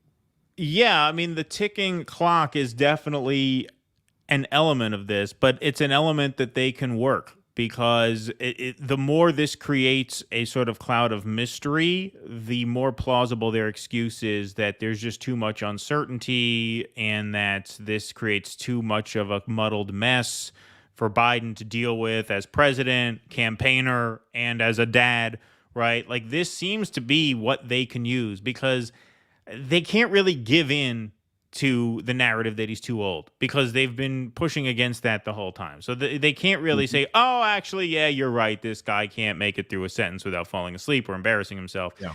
And if he's too old, that doesn't take care of the Kamala problem. Because if he's too old and he's incapacitated, then Kamala's next in line. But Kamala has absolutely zero chance of winning. Like, Kamala's less viable than Joe. Kamala's less viable than you or I. Like, anybody in this chat right now would have a better chance of winning a general election than Kamala Harris. So they need an excuse that takes care of both of them. They need a reason to say, okay, this administration cannot run given the legal problems of Hunter and how that may affect people's perception of either Biden or Harris. They need an excuse that's big enough to delegitimize both of them, and this might be just the thing that they need. And in terms of Newsom, like, yes, the thing that the Democrats, the problem that they have fundamentally is that, as Russell always says, and he's right, they're just so repulsive to the average person that they're only liked by people who are already in the club. That being said, I maintain Newsom, between Biden, Harris, and Newsom is the most viable in a general election. That's not singing his praises. That's more an indictment of Biden and Harris than it is an endorsement of Newsom. But he would have the best shot. I think he would have. That's not a low bar. That's a bar that's buried about 6 feet underground. Exactly. Yeah. Oh. Yeah. But that's the way I see it. And, to all the RFK fans and the Marianne fans who think, well, this is our time to pounce. No, it isn't. No, it isn't. They'll jump right over them. They'll pick somebody else, and that'll be that. That'll be that. It's a private club. Chance. They're going to do that. I see. That's the thing with Marianne and RFK Jr. is, do they not understand? Do they not read newspapers? Do they not understand that the Democratic Party is a private entity, and they have said that they're pretty much going to do the backroom deals now? They've pretty much said as much, without actually saying it. But they very much broadcast that fact that we're going to pick who this person is, and you guys better go along with it. Otherwise, you get the orange guy, and it's going to be the same shit. Same shit as last time. Absolutely. We almost did the RFK segment because RFK is now saying that they're rigging the primary against him, and he's circulating that letter that he wants people to sign to tell the DNC to, be more fair. I'm sorry. Like, he says 30,000 people signed that letter. Whoever signed that letter, I would like to sell you a bridge in Death Valley. Like, whoever's gullible enough to think that has a chance at working is just like unbelievable. Like, hey, I got bridge right over here. Yeah. If only Bernie thought of that. Hey, let's just send them a letter saying, hey, what are you screwing me here for? That would have worked. Oh, we didn't never thought of that one. Never thought of that one. Let's send them a letter asking to play fair. Yeah, I mean, just absurd. He's going to send them a letter. Exactly. I mean, so we almost covered that, but we had more to do. But yeah, I mean, this seems to be a way out that saves some face and takes care of the Harris problem and allows them to appoint a replacement, because, a lot of people are saying, that Hunter's getting, preferential treatment. On the other hand, they're saying he's being uniquely persecuted because these aren't the easiest charges to bring. To me, this doesn't happen the way it happens necessarily by accident, or not, at least in a way that the Democrats won't try and take advantage of, because there's got to be, there are people right now. We did a segment on that a few shows back. Van Jones, David Axelrod. People are out. James Carville says he's peeing his pants worrying about the polls, right? They're already, like, the higher-ups who know how to game these things out, because whatever you think about Carville and Axelrod as people, they're pros, right? You can't take that away from them. They're pros. They know how to read data. They know how to project certain outcomes. They're fairly good at it. Not to say they're perfect at it, but good enough to know that they've got a real problem on their hands with Biden, and then Harris is even worse. And so if they can use an opportunity like this to fix that, they will. And I suspect they are. I mean, I'm much more reserved about making predictions than Russ is, but I'm starting to buy into, for the first time, and this is kind of what pushed it over the top for me, this whole Hunter thing. I'm starting to buy into the idea that somehow they're going to get Biden off that ticket, and they're going to find a way to sideline Harris. I see that happening. What do you think? Do you see that happening? Yeah. I just can't. It's just impossible that this guy's going to be on the ballot, because don't forget, he's going to be even worse. I mean, he's already struggling to get through speeches and press conferences. We're talking about the elections over a year out still. Yeah, he's not going to be able to hide in the basement again. Right, because there's not going to be a lockdown, we don't think. Yeah, maybe not. Right, maybe. Exactly, yeah. But I mean, you got to think of the precedent here too. Wasn't I think Hunter Biden was the first child of a sitting president to be indicted? I think that's what I read today. Yep. So we're reaching uncharted territory. So I mean, well, not uncharted, but uncharted in recent memory anyway. People being replaced on the ticket. And if anybody needs to be replaced, it's Biden, because like you said, his decline is noticeably worse and worse and worse. And the Dems are shitty people, but they're not all stupid, right? They know, they see these things, and they know, like you said, Harris is not viable. They're going to have to go the Gavin Newsom route or some other, firebrand that's Pete Buttigieg, right? Right. No, but he's part of the administration though. So he would be as tainted as Kamala would be. So that would be like the same excuse, right? Well, it's part of the same. Yeah, and he can't win either. I mean, that's ridiculous. Newsom is the best they've got. He really is. I mean, and that's not an endorsement of Newsom, but he really is. Pete has no chance. Kamala, no chance. Biden, almost no chance. So that's where they're at. We did cross 666. Let's see your headbanging skills, Bulla. Here we go. 1, 2, 3, 4. Oh, that was good. Yeah, that's good. That was well done. You really, oh, sorry. We have really committed to that. We have church services on Friday nights. It's a satanic church. Right. So I kind of got a little over exuberant. I'm sorry. No, that's okay. That's all right. No, you really, I would argue I would argue you actually showed up, Dobular, with that because you really brought it. You really brought it. Whoa, It was quite good. whoa. I feel like these shelves are starting to straighten up. Watch out now. Watch out. Yeah.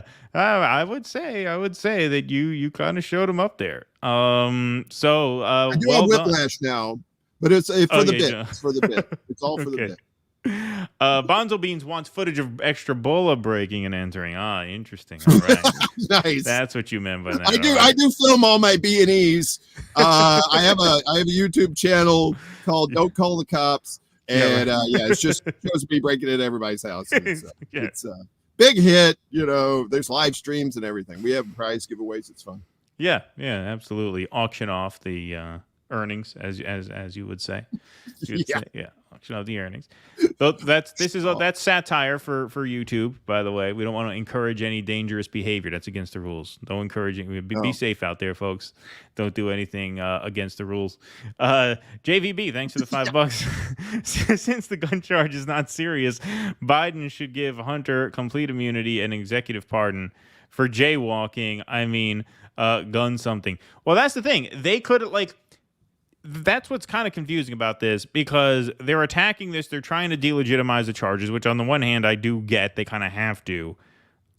On the other hand, this is if the Democrats want to win, if they want a chance to win next year, this is really their chance. This is their chance. This Hunter thing, because of the timeline, because it's going to drag out over months and years, and but not years, but it'll drag out over the next several months at the very least. It'll bleed into what would be the primary calendar of 2024, just like Trump's legal troubles are going to literally interfere with the primary calendar at various points throughout early next year. They could say, look, we don't want to have the same problem that Trump has. We don't want to have the same legal issues that Trump has in terms of them interfering with the process. We want to be able to point to Donald Trump as the only candidate in the race who has these problems interfering with the campaign. And so for the sake of not having this hanging over the party's head, we will bow out.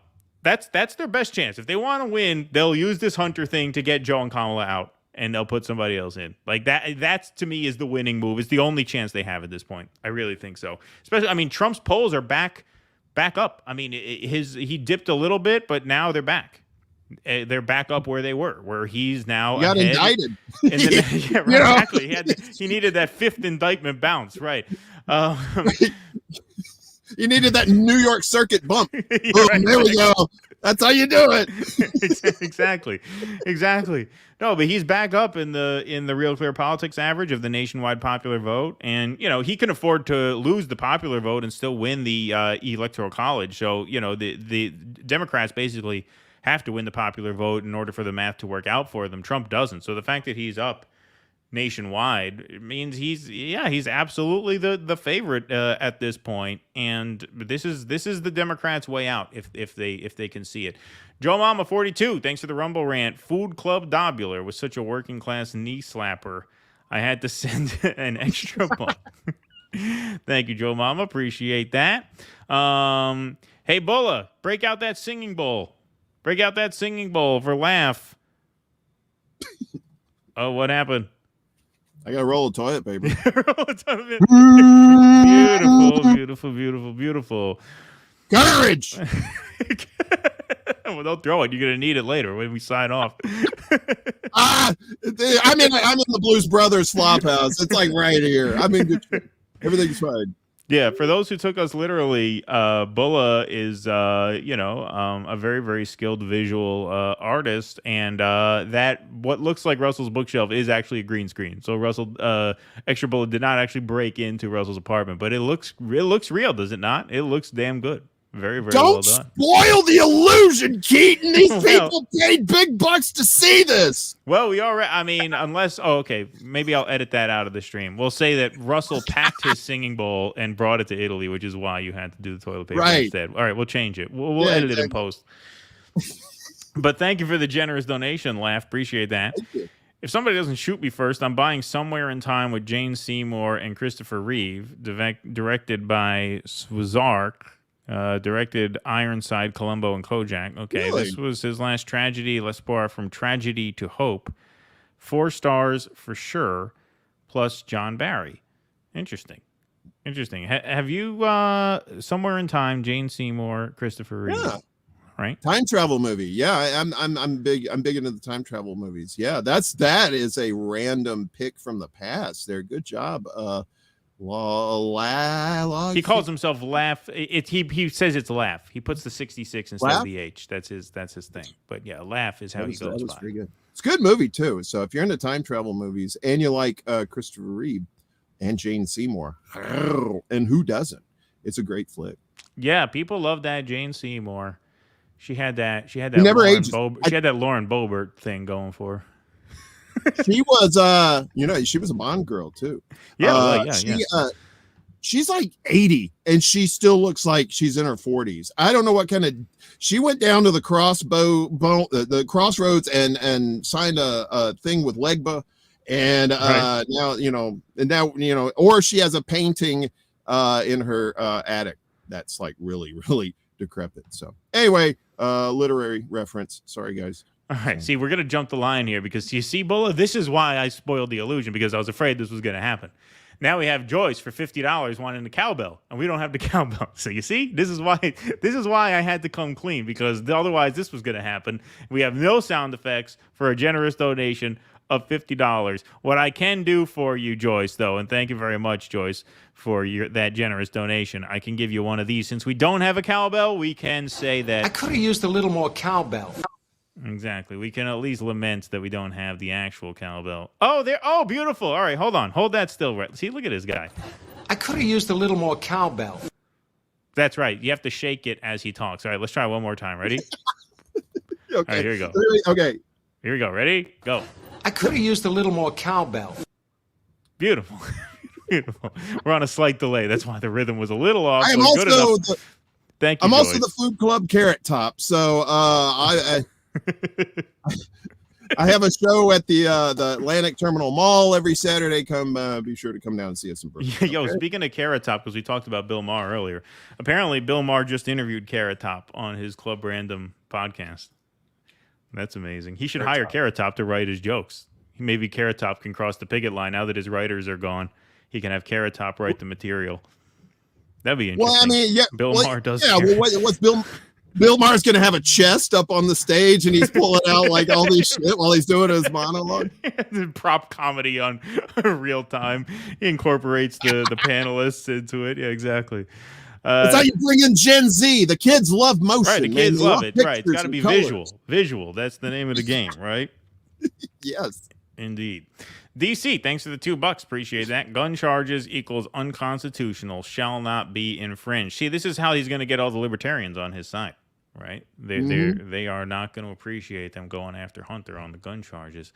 The gun charges are a distraction from the real crimes. Yeah, so that's the other theory, is that they picked something that was not traceable back to the big guy, Joe, so that they could get Hunter on something without looking like they were protecting the Biden family, while at the same time picking a charge that did not involve the president himself. Obviously, the House investigative committees are not going to go for that. They're going to keep pushing and make political hay out of it, which is really what they're interested in. Like all this stuff about, did they get Joe Biden on something? Doesn't matter, because you can't arrest a sitting president. You have to go through the impeachment process, right? So it's all about making political hay of it. Can they hurt Biden politically ahead of the 2024 campaign? That's really all that matters. I mean, the legal stuff, when it comes to Joe himself, the legal stuff is all in service of an overall political argument. So that's what I would say to that. But it's a good point, though. All right, we got some more super chats we'll take in a little while. We have 2 more segments to do on this fine evening here. This was something. All right, so this is a serious story. So we got to stop goofing around. All right, let's reset. All right, here we go. Horrible floods, obviously, in Libya. We're going to take a look at an Al Jazeera video by Sandra Gathman, who explains the situation in Libya. Here we go. The floods are in Libya. Sorry. Restart. Have you seen how bad the floods are in Libya? 10,000 people are missing, according to the Red Cross. The death toll is huge. It might reach 2,000. Worst hit is the city of Derna. A severe storm hit on Sunday. The floods from that caused 2 dams to burst, and a wall of water basically ripped through the city. وقامت بنقل أحياء بالكامل الآن تم نقلها إلى البحر وبما فيها من سكان. Derna is now totally cut off. There is no electricity or internet there, so it's really hard to know what's going on. Plus, the political situation in Libya is going to make the rescue effort even tougher. It's a country that suffered from more than a decade of war, and it has 2 rival governments, the internationally backed government in the West and another administration that controls this part in yellow, that includes the area hit by the floods. So a lot of people are pretty skeptical about how aid coordination is going to work. In a failed state, unable to basically provide the basic structure in a stable condition, let alone a disaster that has happened very quickly in Derna. All right. So, obviously, political instability in Libya complicating, inhibiting the response to this catastrophic flood here. Now, who could we pin the lion's share of the blame on for the political instability in Libya? Well, according to the Washington Post, it's everyone's fault. Everyone's fault. Right. All right. So this is some analysis in the Washington Post by Ishan Tharoor. So let's read a little bit of this. This is a lot of reading here, folks. We're not going to read the whole thing, but in order to really paint the picture, we're going to have to do some homework here. So he writes, there's plenty of blame to go around in the wake of an apocalyptic disaster in eastern Libya. Torrential rains brought by a major Mediterranean storm led to the failure of a series of dams near the coastal city of Derna. The sudden overwhelming flooding that followed washed whole neighborhoods into the sea, leading to perhaps as many as 20,000 deaths, with thousands still missing in what Libyans are describing as their war-torn nation's 9/11. I mean, just that. I mean, first of all, the death toll is 7 times higher. And when you read on, and we have some other materials to go with this, it's unbelievable. Days later, areas of the city remain underwater. Thousands of bodies are decomposing in the muddied streets, raising fears over the spread of disease. Tens of thousands of residents have been displaced by the catastrophic floods. I don't think I can ever go back, a survivor in Derna told the BBC. Those streets were my whole life. We knew every corner of the city. Now it's gone. The wrath of the heavens, local Libyans contend, was matched by the incompetence of those calling the shots on the ground. Oil-rich Libya, beset by crises for more than a decade since a pro-democracy uprising precipitated the violent overthrow and killing of long-ruling dictator Muammar Gaddafi, is divided between 2 parallel weak governments in the country's west, based in the capital, Tripoli, and east. The volatility of recent years meant the country's separate regimes and their feckless officials have left critical infrastructure in a state of neglect. Now, I love that. Beset by crises more than a decade since a pro-democracy uprising precipitated the violent overthrow. Oh, it was the uprising that precipitated the overthrow.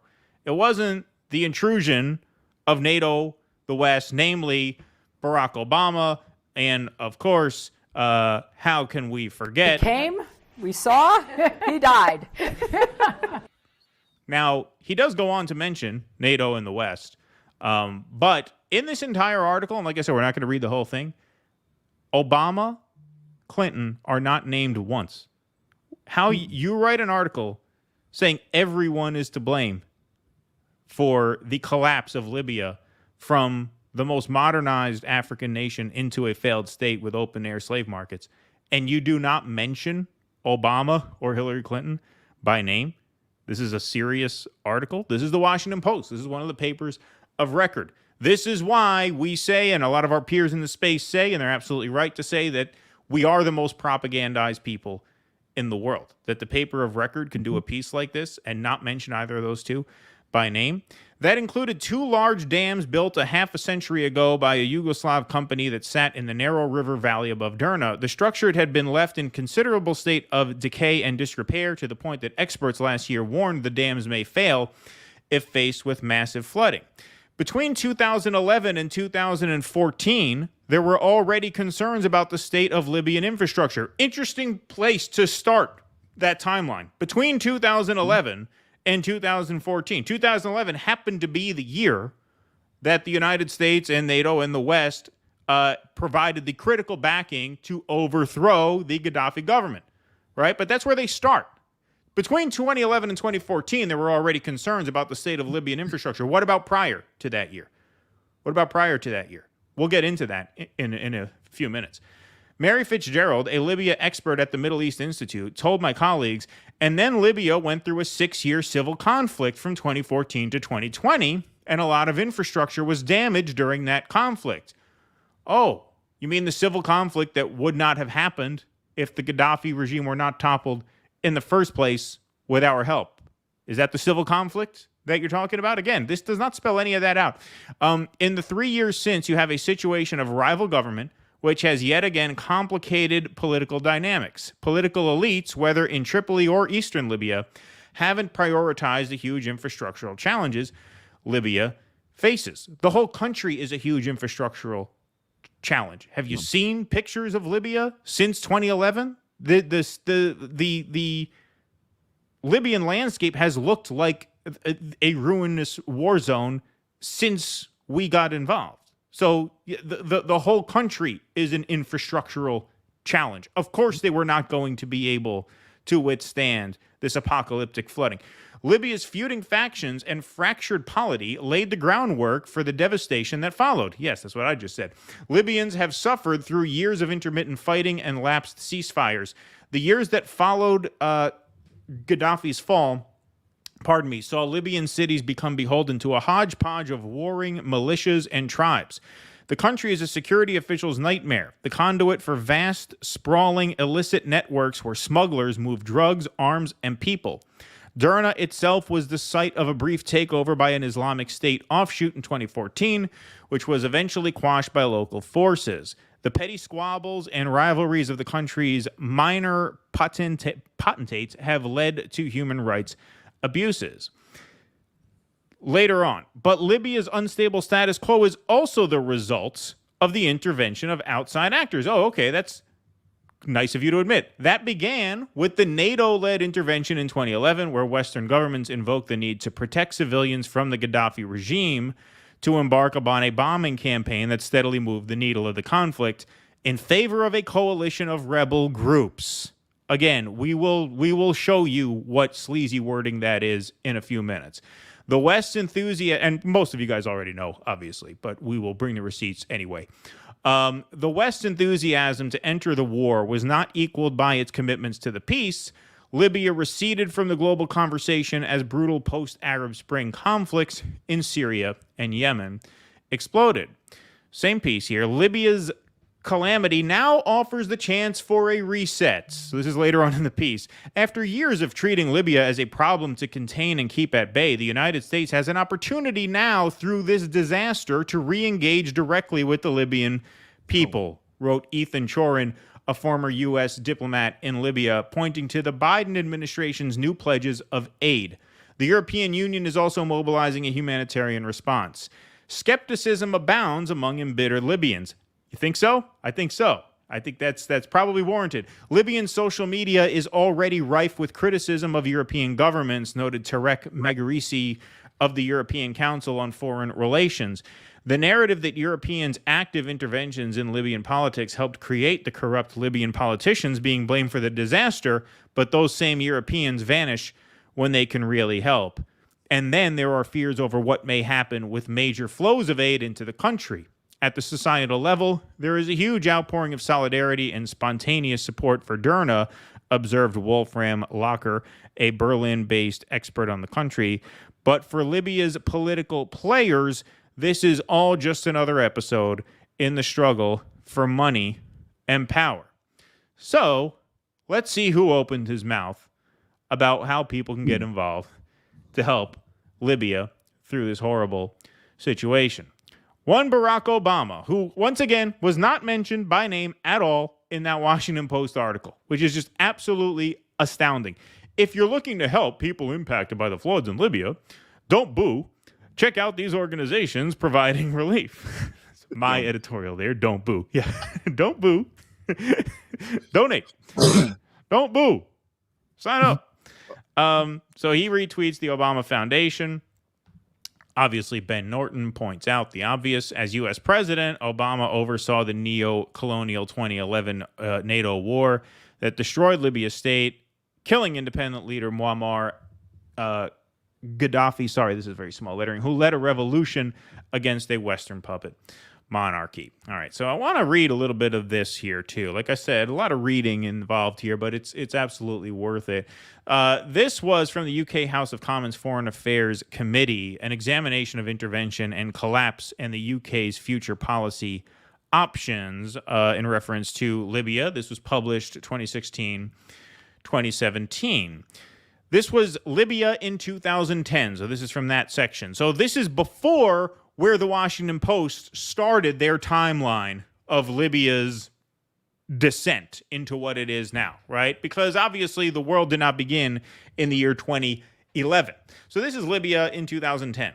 The Libyan economy generated some $75 billion of gross GDP in 2010. This economy produced an average annual per capita income of approximately $12,250, which was comparable to the average income in some European countries. Libyan government revenue greatly exceeded expenditures in the 2000s. This surplus revenue was invested in a sovereign wealth fund, i.e., the reason we whacked Gaddafi, the Libyan Investment Authority, which was conservatively valued at $53 billion in June 2010. We don't like when these little countries start investing in things like sovereign wealth funds. The United Nations Human Development Report in 2010, a UN aggregate measure of health, education, and income, ranked Libya as the 53rd most advanced country in the world for human development and as the most advanced country in Africa. This is the country that we felt we needed to quote unquote liberate, right? By funding the Arab Spring riots, right? Human rights remained limited by state repression of civil society and restriction on freedom of assembly and expression. Therefore, we had to turn the most advanced country in Africa into a living hellhole that it still is now an underwater hellhole, thanks largely to the actions that we took. Beginning in Tunisia in December 2010, a series of protests against repressive regimes broke out across the Middle East and North Africa. Demonstrations began in Libya on February 15th when anti-Gaddafi protests erupted in Benghazi. By the end of February 2011, the Gaddafi regime had lost control of a significant part of Libya, including the major cities of Misrata and Benghazi.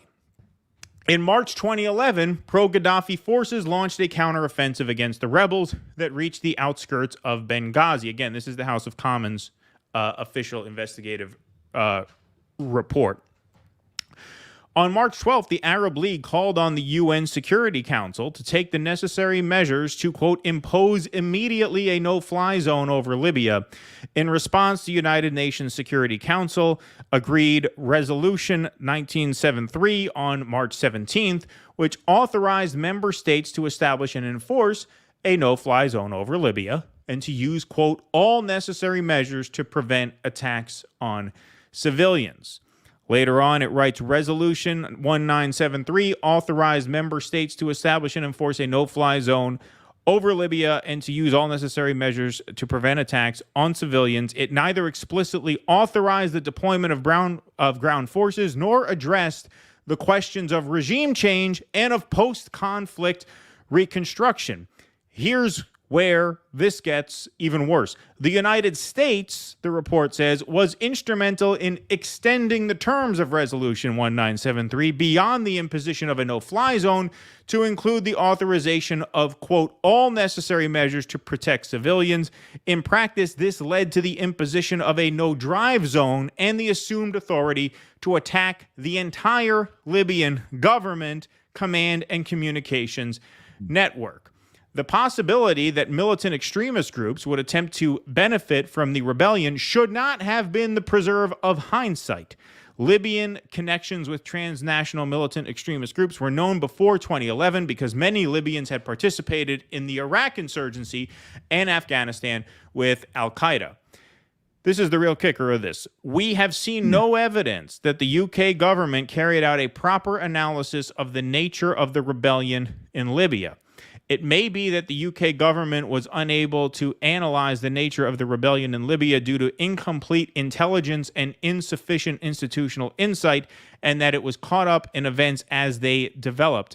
It could not verify the actual threat to civilians posed by the Gaddafi regime. It selectively took elements of Gaddafi's rhetoric at face value, and it failed to identify the militant Islamist extremist element in the rebellion. UK strategy was founded on erroneous assumptions and an incomplete understanding of the evidence.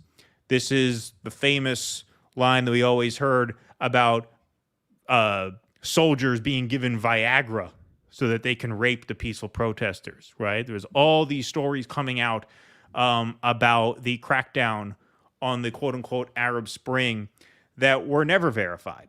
And it was always nonsense. And we never had any actual evidence that this overthrow was necessary. And obviously, in hindsight, even Obama himself says that was the biggest mistake he made as commander-in-chief.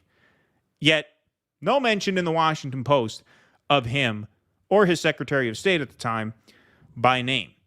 And once again, the guy takes to social media as if he was never in power, right? This is a very, very big pattern with Obama. Always in his post-presidency acting as if he was never president at all, as if he was never empowered to actually correct a lot of the things that he sees as being worthy of correction now.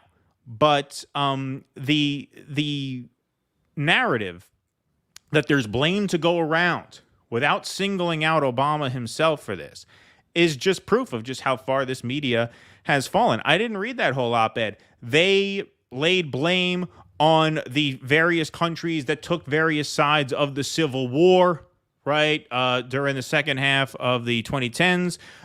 They even mentioned Donald Trump by name as having washed his hands of Libya once he declared that the coup should have never happened, as if he is more worthy of calling out by name than the people in the United States who escalated the efforts to oust the Libyan government in 2011, and really laid the groundwork, to put it very, very mildly, for the failed state that it turned into. And now, here it is, a sitting duck, totally unprepared to handle this just unbelievable crisis where at the time that Al Jazeera video was made, I think the death toll was only in the hundreds, maybe the thousands. Now it's in the thousands, saying definitely tens of thousands, perhaps up to 20,000. That's almost 7 9/11s.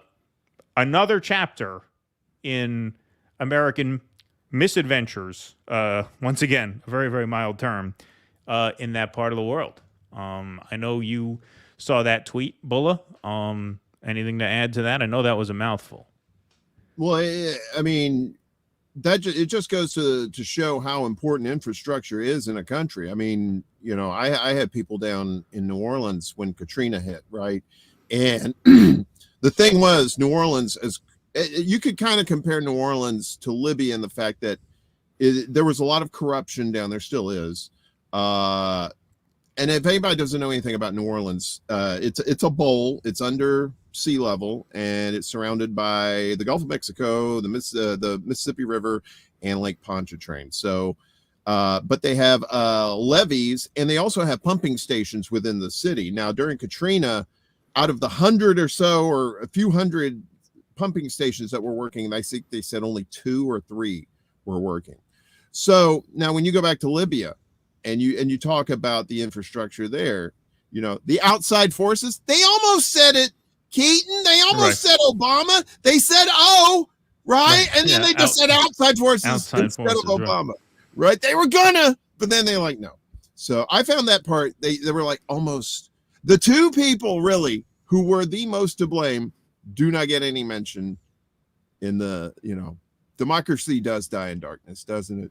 It really does. Well, it really does. And this is why when you talk to these libs, it's just so frustrating. And this is why you get the liberal cat stare that I talk about all the time. Whereas if you were to just tell them what I just read, they would not know how to react because it would be the first time that they're ever hearing it. It'd be the first time they ever paid it any mind. Like this stuff just does not get brought to their attention because they don't consume the kind of media that would.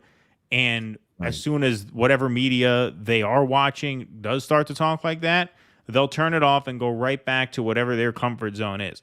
I mean, there is no awareness of this history on their part. And to the extent that there is awareness, there is not concern. It's not an issue that they care about. This is what has been so frustrating to a lot of us in this space, is not the fact that, we know more than, all of the blue-pilled people. But the fact that when you go to initiate those conversations, you get nothing but blank stares. Like, you don't even really get pushback. They just don't really know how to answer it because they just don't engage with this kind of content that just spells out. I mean, it's clear as day. It's clear as day. Obama himself admits that this was the low point of his presidency. Obama himself said that was the worst thing I did. And yet there's no awareness of it amongst the diehard Democratic base. And so it just creates a very, very frustrating dynamic where when a thing like this happens, obviously the first thing that came to my mind was, I'll bet the Libya of 15 years ago would have been much better equipped to handle this than the Libya of 2023. And that is not to say, as some people in the chat have rightly pointed out, that is not to say that there wasn't corruption and sort of institutional weakness and weakness in infrastructure under the old regime. There was. But it was nonetheless, the studies cited there, UN ranked it as the most advanced country on the continent. And so it was certainly in a much better place then than it is now. That's inarguable. I mean, that's just inarguable. Yeah. They I don't know, man. I just think that with it just seems like it's just Iraq 2.0. It's like they never it's ironic, well, exactly, right? Yeah. You have a lot of parallels to Iraq, right? That the liberals were going crazy over when Bush was president, right? They were just the inhumanity and all this stuff, but that's just the kind of cult that surrounds Obama. He could say that, oh yeah, this was the lowest point of my presidency. Probably shouldn't have done it. And they're like, oh, it's okay. You're the best. We forgive you. It's that mentality. It's like, how do you fight that? You can't. You have to pull people out individually and educate them. Because if they stick in that group like that, they're just going to stick with that cult mentality and nothing's going to get through. Of course. No I mean, no matter how much sense it makes. That's what I was going to say. Well, sure. I mean, it was Iraq 2.0 in the sense that, as the report cited, it should not have been the preserve of hindsight that this rebellion was going to lead to worse conditions than those that previously existed. That was you could have seen that coming a mile away. In Iraq, Bush said we're going to be greeted as liberators. There was no uprising against Hussein in Iraq. We created an uprising against us by replacing Hussein. That's what created the insurgency there. And in this case, there were uprisings that we then amplified 1,000 times and created a very, very similar dynamic. In Libya's case, probably even worse. Because there was no rebuilding of the country in any image at all, and that's not obviously a justification of anything that went on in Iraq. But Libya, we turned into a failed state, and obviously there has been no investment in it for the last several years. In fact, it's just slid further into chaos. As the civil war has torn the country apart, you've had countries use it to sort of, as sort of training grounds for mercenary fighting forces. I mean, it's it's an absolute nightmare. And now it's a totally unlivable nightmare. Yeah, it's a sad situation over there for sure.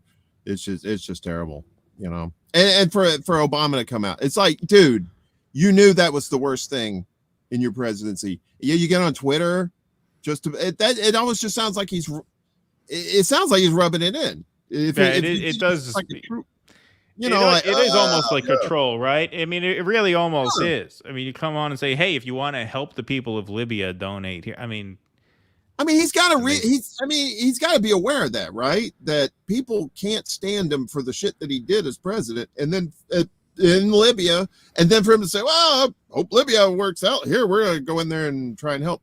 What I'm afraid of is what's going to happen is like you're going to see like all these BlackRock developers and stuff come in somehow. You know, it's going to be interesting to see how Libya deals with these other outside forces after this catastrophe.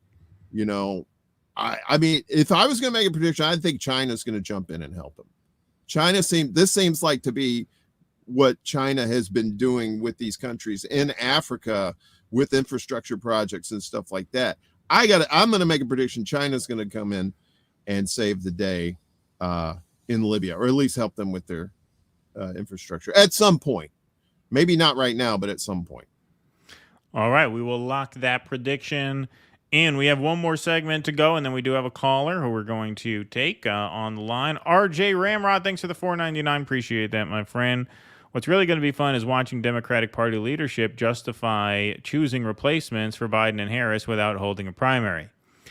Yeah, I mean, but that's another situation. See, this is another situation where the timeline favors them, because if this starts to get out of hand, if this starts to become unmanageable, like halfway through the primary calendar, where Biden has already racked up delegates, like this is where I would say they might not have to swap him out by January. They might wait till after Super Tuesday when Biden already has this huge delegate lead anyway. And at that point, they may be able to swap him out and give those delegates to somebody else. Don't forget, you know, the idea that would be against the rules doesn't matter. The DNC went to court saying we can pick who we want regardless of what the voters say. So don't think like, oh, you can't do that. They could do whatever they want. That they argued in court, they could do whatever they want, and they won with that argument. So, yes, nobody should be surprised when, if and when, you know, Biden drops out, Harris gets the boot, and Marianne and RFK just get completely trampled. You know, that's very, very likely to happen at this point, I would say. Egg64, thanks for the $5. Big ups for reaching and exceeding the mark of the beast. Yeah, we went up and then we went back down. But we did hit there. We did reach it. We did reach it. So thank you guys. And hit that like button. Maybe we'll get some more people in here. But between YouTube, Rumble, and Rockfin, we are well past the 666 point. So thank you all wherever you are. Sorry. Well, you say 666, that kind of does something. Anyway. Right, yeah, exactly.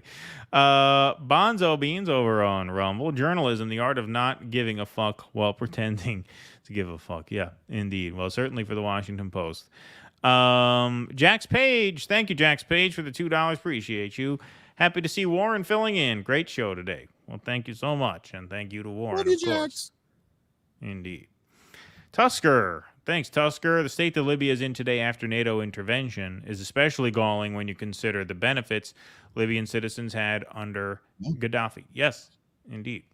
Indeed. Yeah, they had, didn't they have like universal health care? They had health care. They had housing. Women were allowed to dress how they want. You know, like it was fairly modernized in that way. You know, it wasn't this like theocratic state. Yeah, no, they had a lot. There was a whole list that I had, and then I lost it. But yes, it was. That's why it was ranked as high as it was on the UN index. Absolutely. So thank you, Tusker. Appreciate that. And Keeper of Tracken says it's disgraceful that Russia and China stood by and did nothing to stop this at the UN. Yeah, I mean I don't know what could have been done. I mean, this was the whole thing. Look, under this administration, they probably would have felt a little bit, maybe more emboldened, maybe not. I mean, Obama, unlike Biden, Obama had a brain about him and did not want to escalate with Russia in the way that Hillary did, which is why she wanted a no-fly zone over Syria even after leaving the Secretary of State's office, and he did not. It's why he did not escalate Ukraine to this point, obviously. Not to say we didn't involve ourselves at all, but he knew where his red line was. That's why he said very famously, Ukraine will always matter more to Russia than it will to us. And so in that sense, perhaps they'd have been more emboldened to step in because they knew that they were dealing with someone who wasn't willing to take it all the way. This administration obviously is willing to take it all the way. We know that. So it's interesting to think, how the situations would be different if they happened at different times. But I take your point. So thank you for that. Keep her tracking. Appreciate it. We'll do our last few super chats in a few moments, but we have one more segment to do. This is kind of a fun one because this is sort of a sequel to the Republican Force the Vote episode that happened in January. So if you remember back in January, the Republican squad, if you will, the Freedom Caucus, put Kevin McCarthy through 15 rounds of voting before finally approving him for Speaker in the House, for Speaker of the House, in exchange for certain concessions. Some of those he has made good on, many of those he has not made good on, and what he has done for the Freedom Caucus is apparently nowhere near good enough for Congressman Matt Gaetz, who never actually bent the knee and voted for McCarthy for Speaker. So here's Matt Gaetz on the House floor, really putting the squad to shame in terms of how you resist party leadership. So let's hear a little bit of this. This very floor in... Pardon me. Here we go. On this very floor in January, the whole world witnessed a historic contest for House Speaker. I rise today to serve notice. Mr. Speaker, you are out of compliance with the agreement that allowed you to assume this role. The path forward for the House of Representatives is to either bring you into immediate total compliance or remove you pursuant to a motion to vacate the chair. We have had no vote on term limits or on balanced budgets as the agreement demanded and required. There's been no full release of the January 6 tapes. As you promised, there has been insufficient accountability for the Biden crime family. And instead of cutting spending to raise the debt limit, you relied on budgetary gimmicks and rescissions so that you ultimately ended up serving as the valet to underwrite Biden's debt and advance his spending agenda. Mr. Speaker, you boasted in January that we would use the power of the subpoena and the power of the purse. But here we are, 8 months later, and we haven't even sent the first subpoena to Hunter Biden. That's how you know that the rushed and somewhat rattled performance you just saw from the Speaker isn't real. At this point, during Democrat control over the House of Representatives, they had already brought in Don Jr. 3 times. And we haven't even sent the first subpoena to Hunter Biden.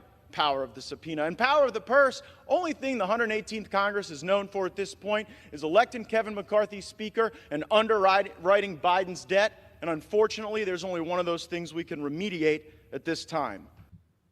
So, as you can see there, the concessions that have been satisfied are not sufficient for Matt Gaetz's liking. Now, ironically, one of the concessions that McCarthy did grant the Freedom Caucus was the change in the rules that said that any member of Congress can introduce a vote to oust the Speaker of the House. And so Gaetz here threatening to take advantage of one of the things that McCarthy made good on in order to try and bounce him. Now, of course, whether or not the Republicans can successfully bounce McCarthy depends a lot on how the Democrats will vote. And I don't think the Democrats are interested in resolving this one way or another. So McCarthy can probably survive this challenge. But it shows you just how willing the Freedom Caucus is to bring the ruckus on the Republican Party in the way that the squad promised to bring the ruckus on the Democratic side.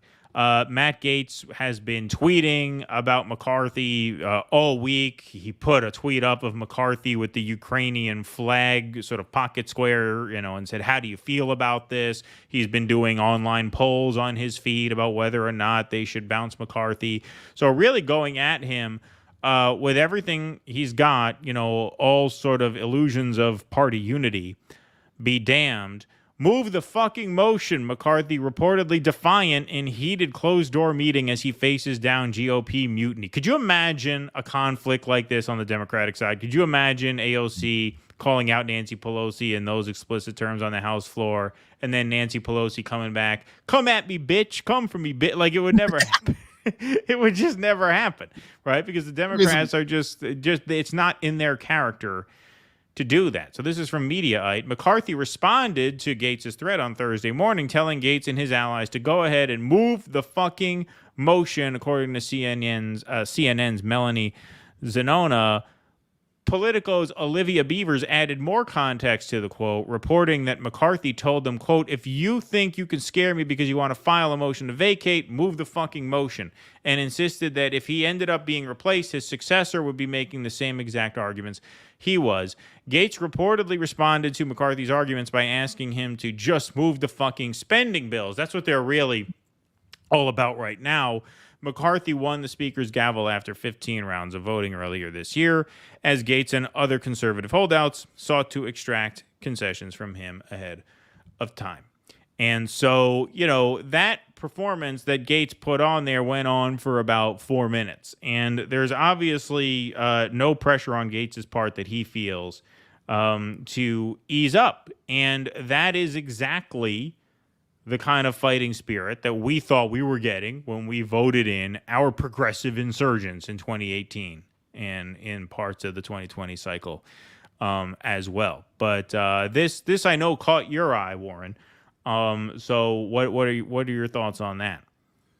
Well, yeah, exactly. It's just very frustrating to see. It's not just the Freedom Caucus; it was the Tea Party before them. Right? Why exactly. Is it always Republicans? It's always Republicans that are standing up to their own. And you got to look at the optics here. It's like, how in an election season are you going to get Democrats fired up when they know that the people that they elected are not even fighting for them, right? Now, the cultists who will vote blue no matter who, I'm not talking about them. I'm talking about the actual thinking voters who actually decide on, who they want to elect, right?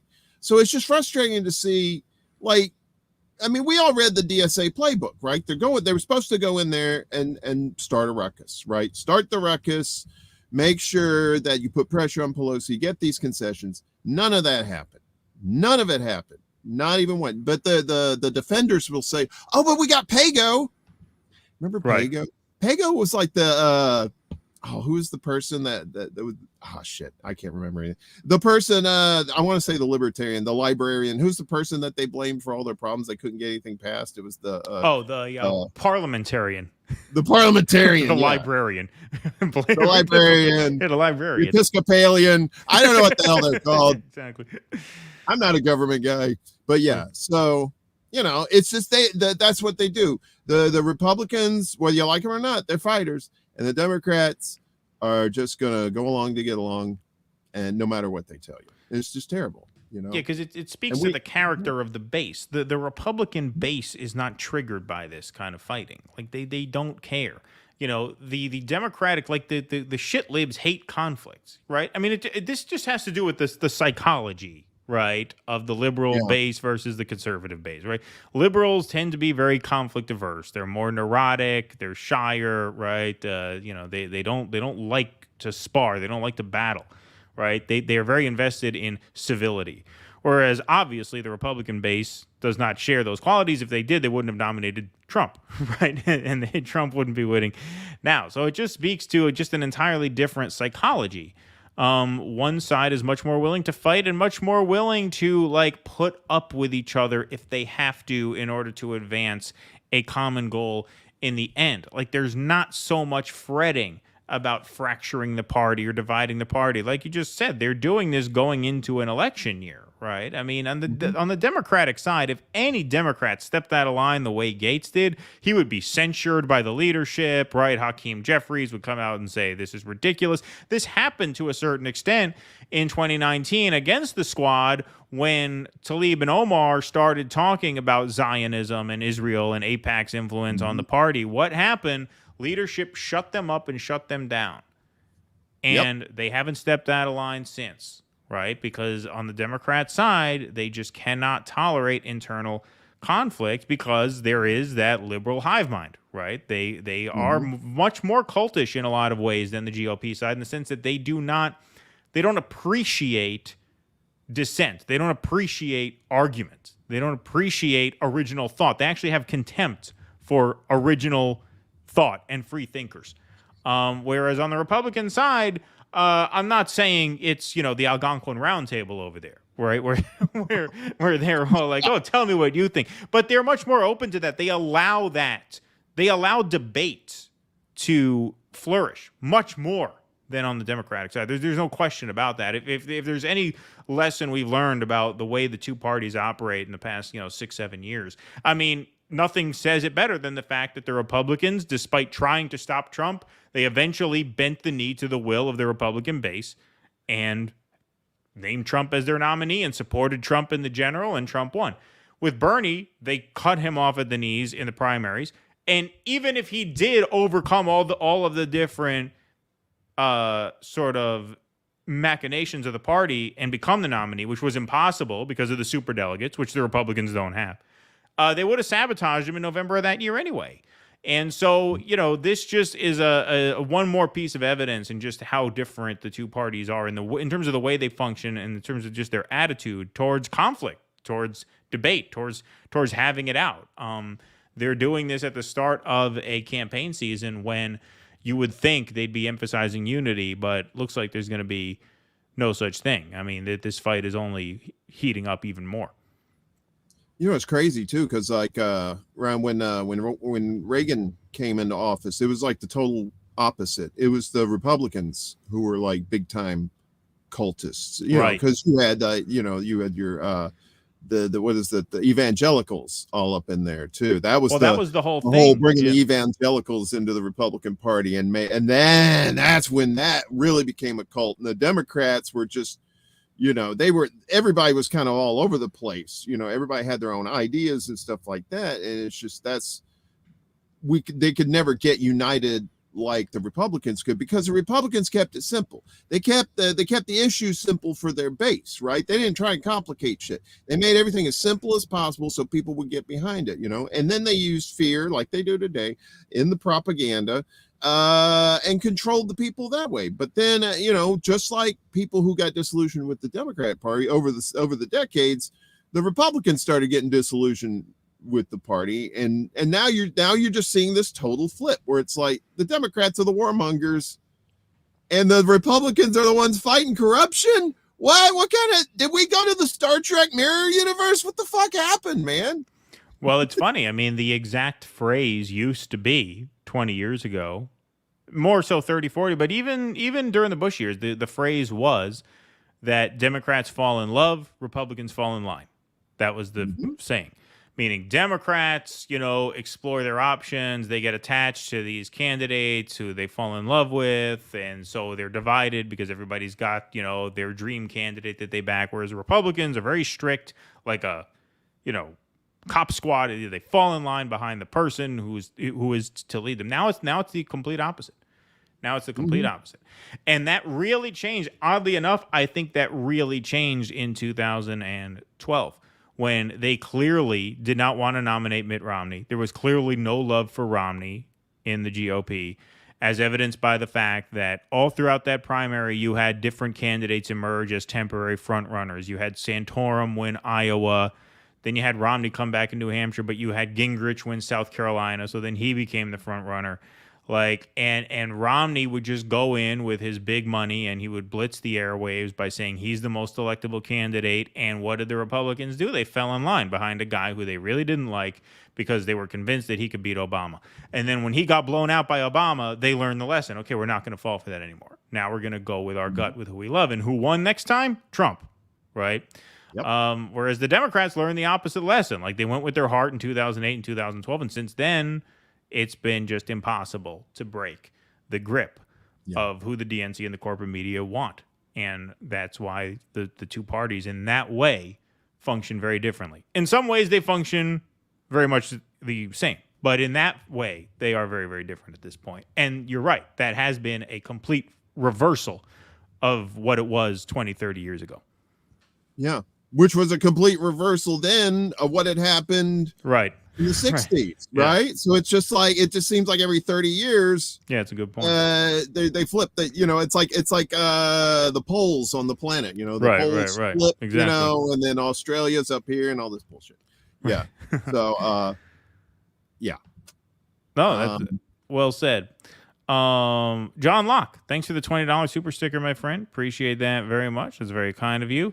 Nick Ingvoldstedt, thank you. Nick wrote the theme song for us, the intro theme song. So thank you, Nick. I met a neighbor from Somalia in 2015 who blew my mind, telling me that newlywed couples get $50,000 to buy a house. Look it up. He was popular there. Shit, we should move there. Do the show from Somalia. Why not? As long as the Wi-Fi is good. Fuck it. Right. Hey man, look, I live in the Blues Brothers flop house, man. Somalia would probably be like a palace compared to this place.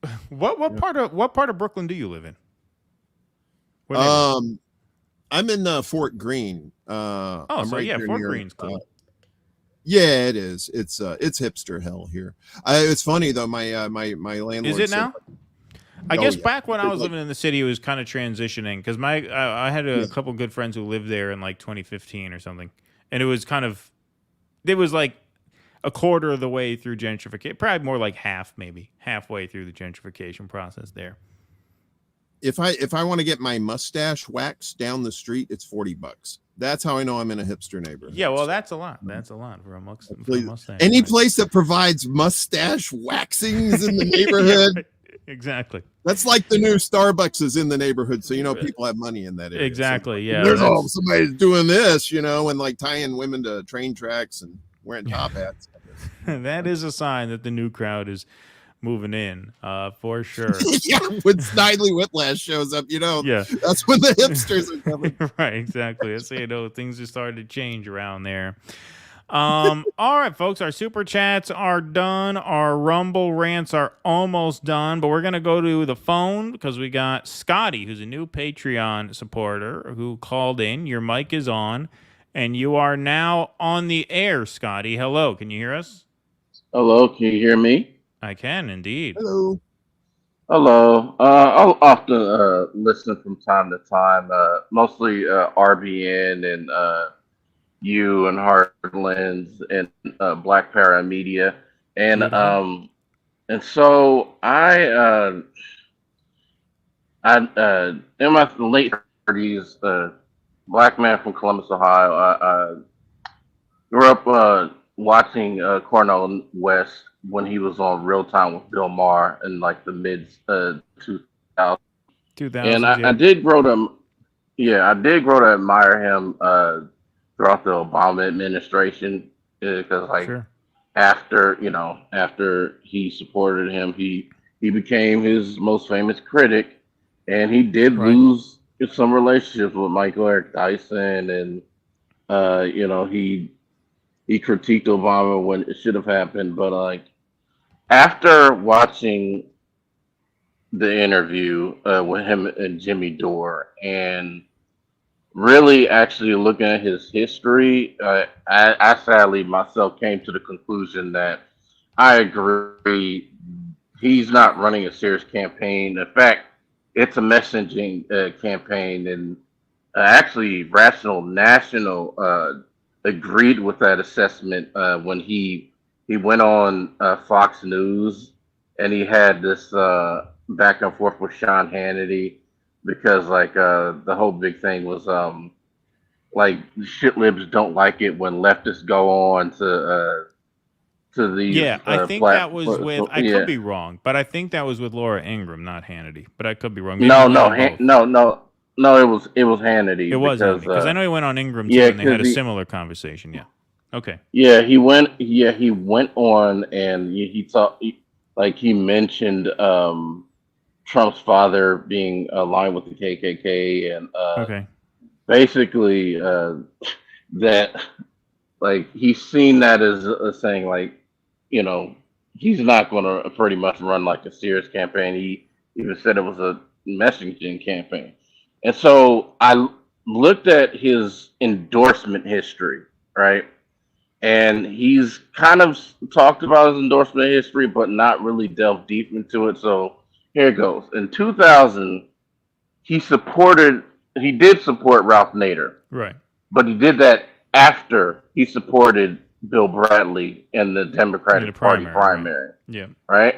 In 2004, he did support Kerry, but he also, what he did was he was a part of an effort by like former Nader 2000 supporters to actually they actually wanted Ralph Nader not to run in 2004. Yeah, and you he sent signed me this Bill- on Twitter. So what that was he was part of a group of 2000 Nader support of year 2000 Nader supporters who said, I believe in 2004 they went with the muddled sort of mixed message sort of vanguard strategy where Kyle Kalinske, vote green in a safe state, vote blue in a swing state, right?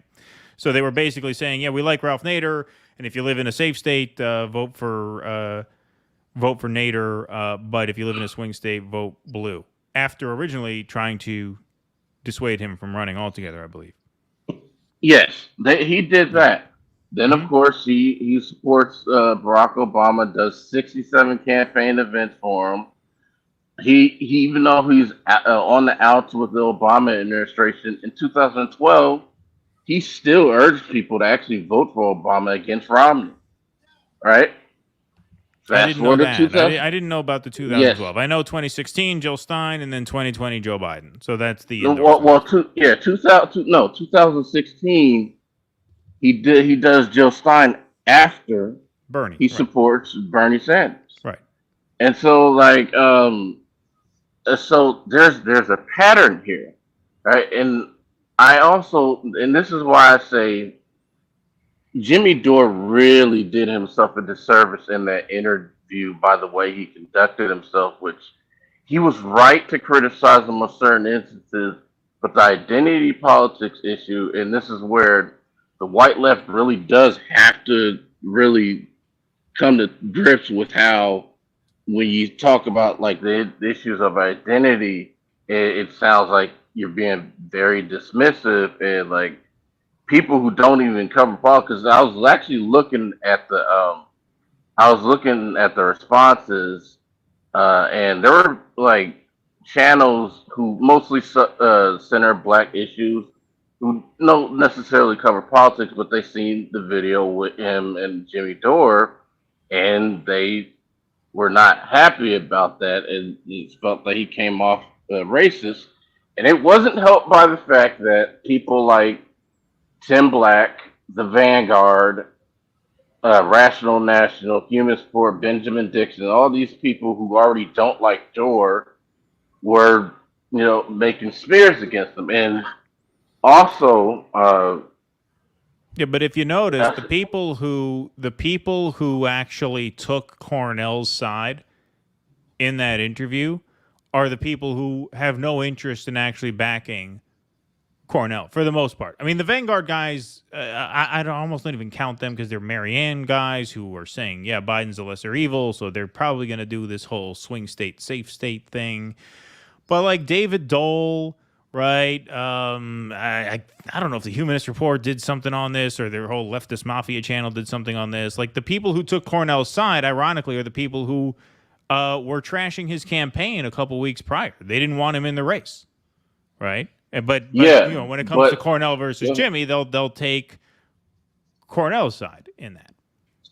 But also, I think that it's like I said that I also think that he is somewhat virtue signaling to his PMC class, right? And Cornell West, because, and this is where the whole the thing about him keep referring to Biden as milquetoast neoliberal and Trump as a neo-fascist. So I looked up the definition of milquetoast. You know what it means? Well, it's, I mean, in common parlance, weak sauce, right? Yeah, weak and timid. Why would you need to put the term milquetoast in front of neoliberal? Right? Well, I mean, are you saying it's redundant? Because I would actually argue that it's not redundant. I think it mischaracterizes it. I think neoliberalism is actually quite vicious. I don't think it's milquetoast at all. I don't think it's weak. I think it's quite ruthless in its deletion of people.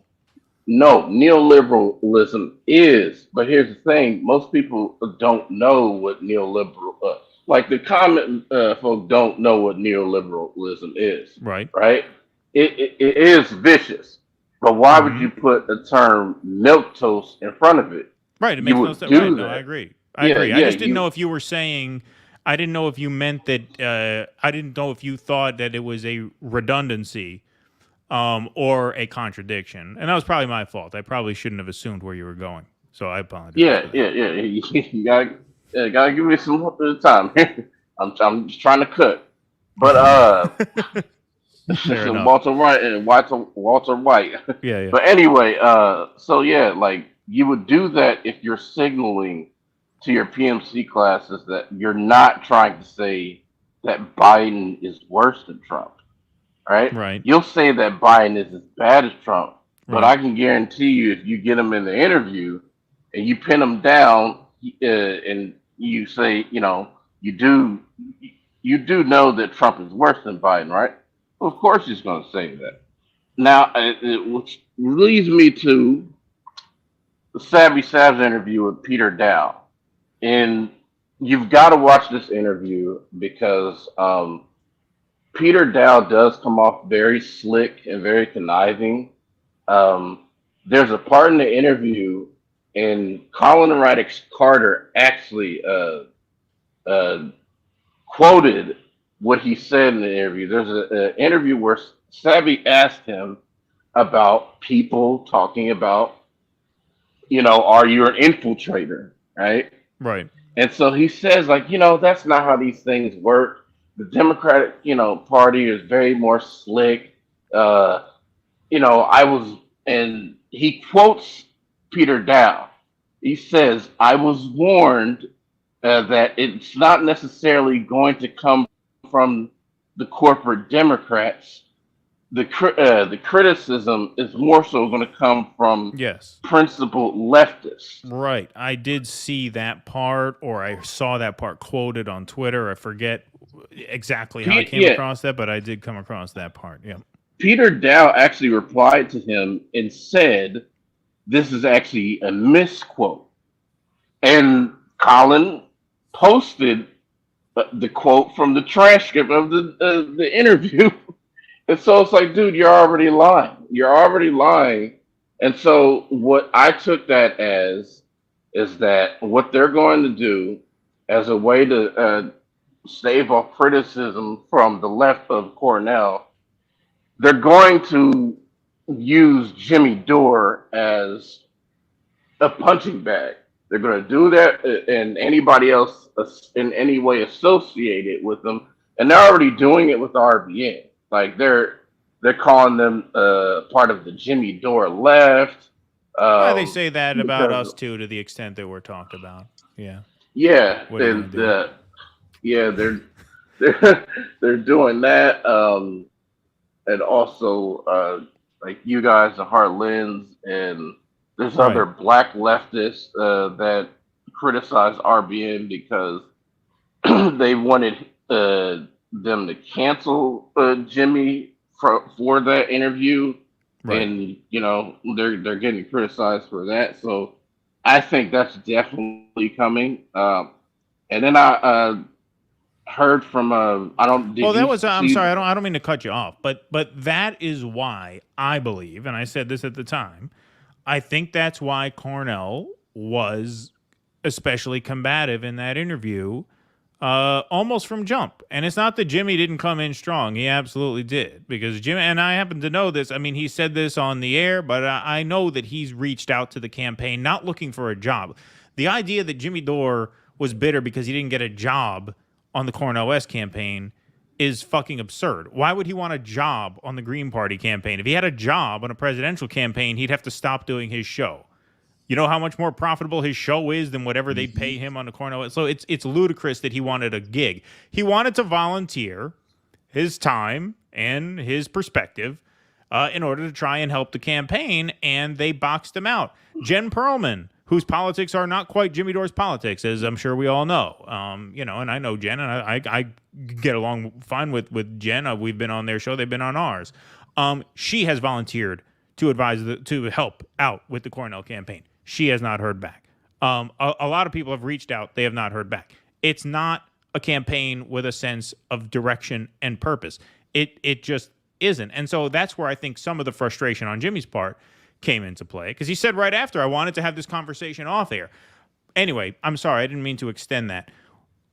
Cornell was especially combative with Jimmy precisely because of what you're saying, which is the Greens don't like Jimmy Dore because he bucks certain progressive orthodoxy on certain issues, and they can't have that with their base. And I'm absolutely convinced of that, because Pasta, our friend Pasta, who fills in for Dore now sometimes, he gave Cornell a tough interview too. Pasta was not easy on Cornel West. He gave him a tough interview, and Cornell did not hit back at him with a tenth the tenacity that he hit back at Jimmy with. So I think this idea that they're going to try and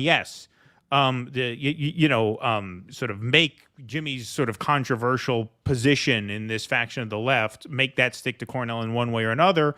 I think you're onto something there.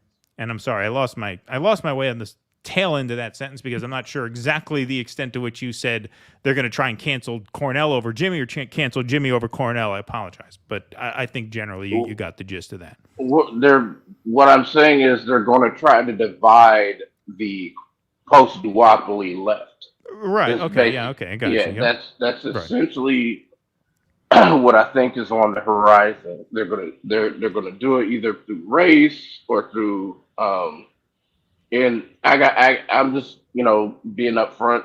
I'm not really down with the whole anti-woke thing. Like, that's just me. Like, I don't like it.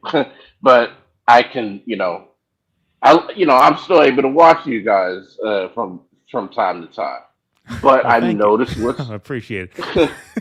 But I mean, look, I don't consider myself aggressively anti-woke in the sense that I don't go out of my way to sort of pour salt in those wounds. Russ is more the culture warrior by his own admission than I am. So I'm just speaking for myself. I can't speak for him. But what I'll say is that I do think, and I agree with Russ very much on this, that kind of discourse really undermines class-based organizing. And that was the heart of what Jimmy was saying to Cornell there. And so, like, I agree with that overall. I mean, maybe you don't, and that's fine. But I just want to let you know my side of it there. How much time you guys got? Because I wanted to get to a couple other things. Well, I got another caller on the line. So why don't we give you? I'll give you. Yeah, let's say 4 minutes. Okay, cool. Waiting. Okay. So another thing I was going to get to is I also sent you guys an interview because there was also this effort in 2004, like I said, through like a bunch of the progressive groups turned their backs on Ralph Nader. Like, you guys really need to study the 2004 campaign, because it wasn't just the progressive groups, it was the actual Green Party. The Green Party, he ran for the Green Party nomination and they rejected him. They chose David Cobb, a guy who he didn't endorse Kerry, but he might as well did, because basically the strategy was that the Greens were going to run in safe states. So they didn't want to be blamed as spoilers, right? And there's an interview with the late Kevin Zeese and Norman Solomon, who's on that petition, Sure. telling progressives to vote, for Kerry in swing states. About it. I sent it to you, and it's at the 35 minute and 10-second mark, and it's just them talking. There's the actual group called United for Progressives for Victory, and like it was just basically these people trashing Nader as a way to keep people from voting. I mean, Nader had to sign up with the Reform Party in 2004, right?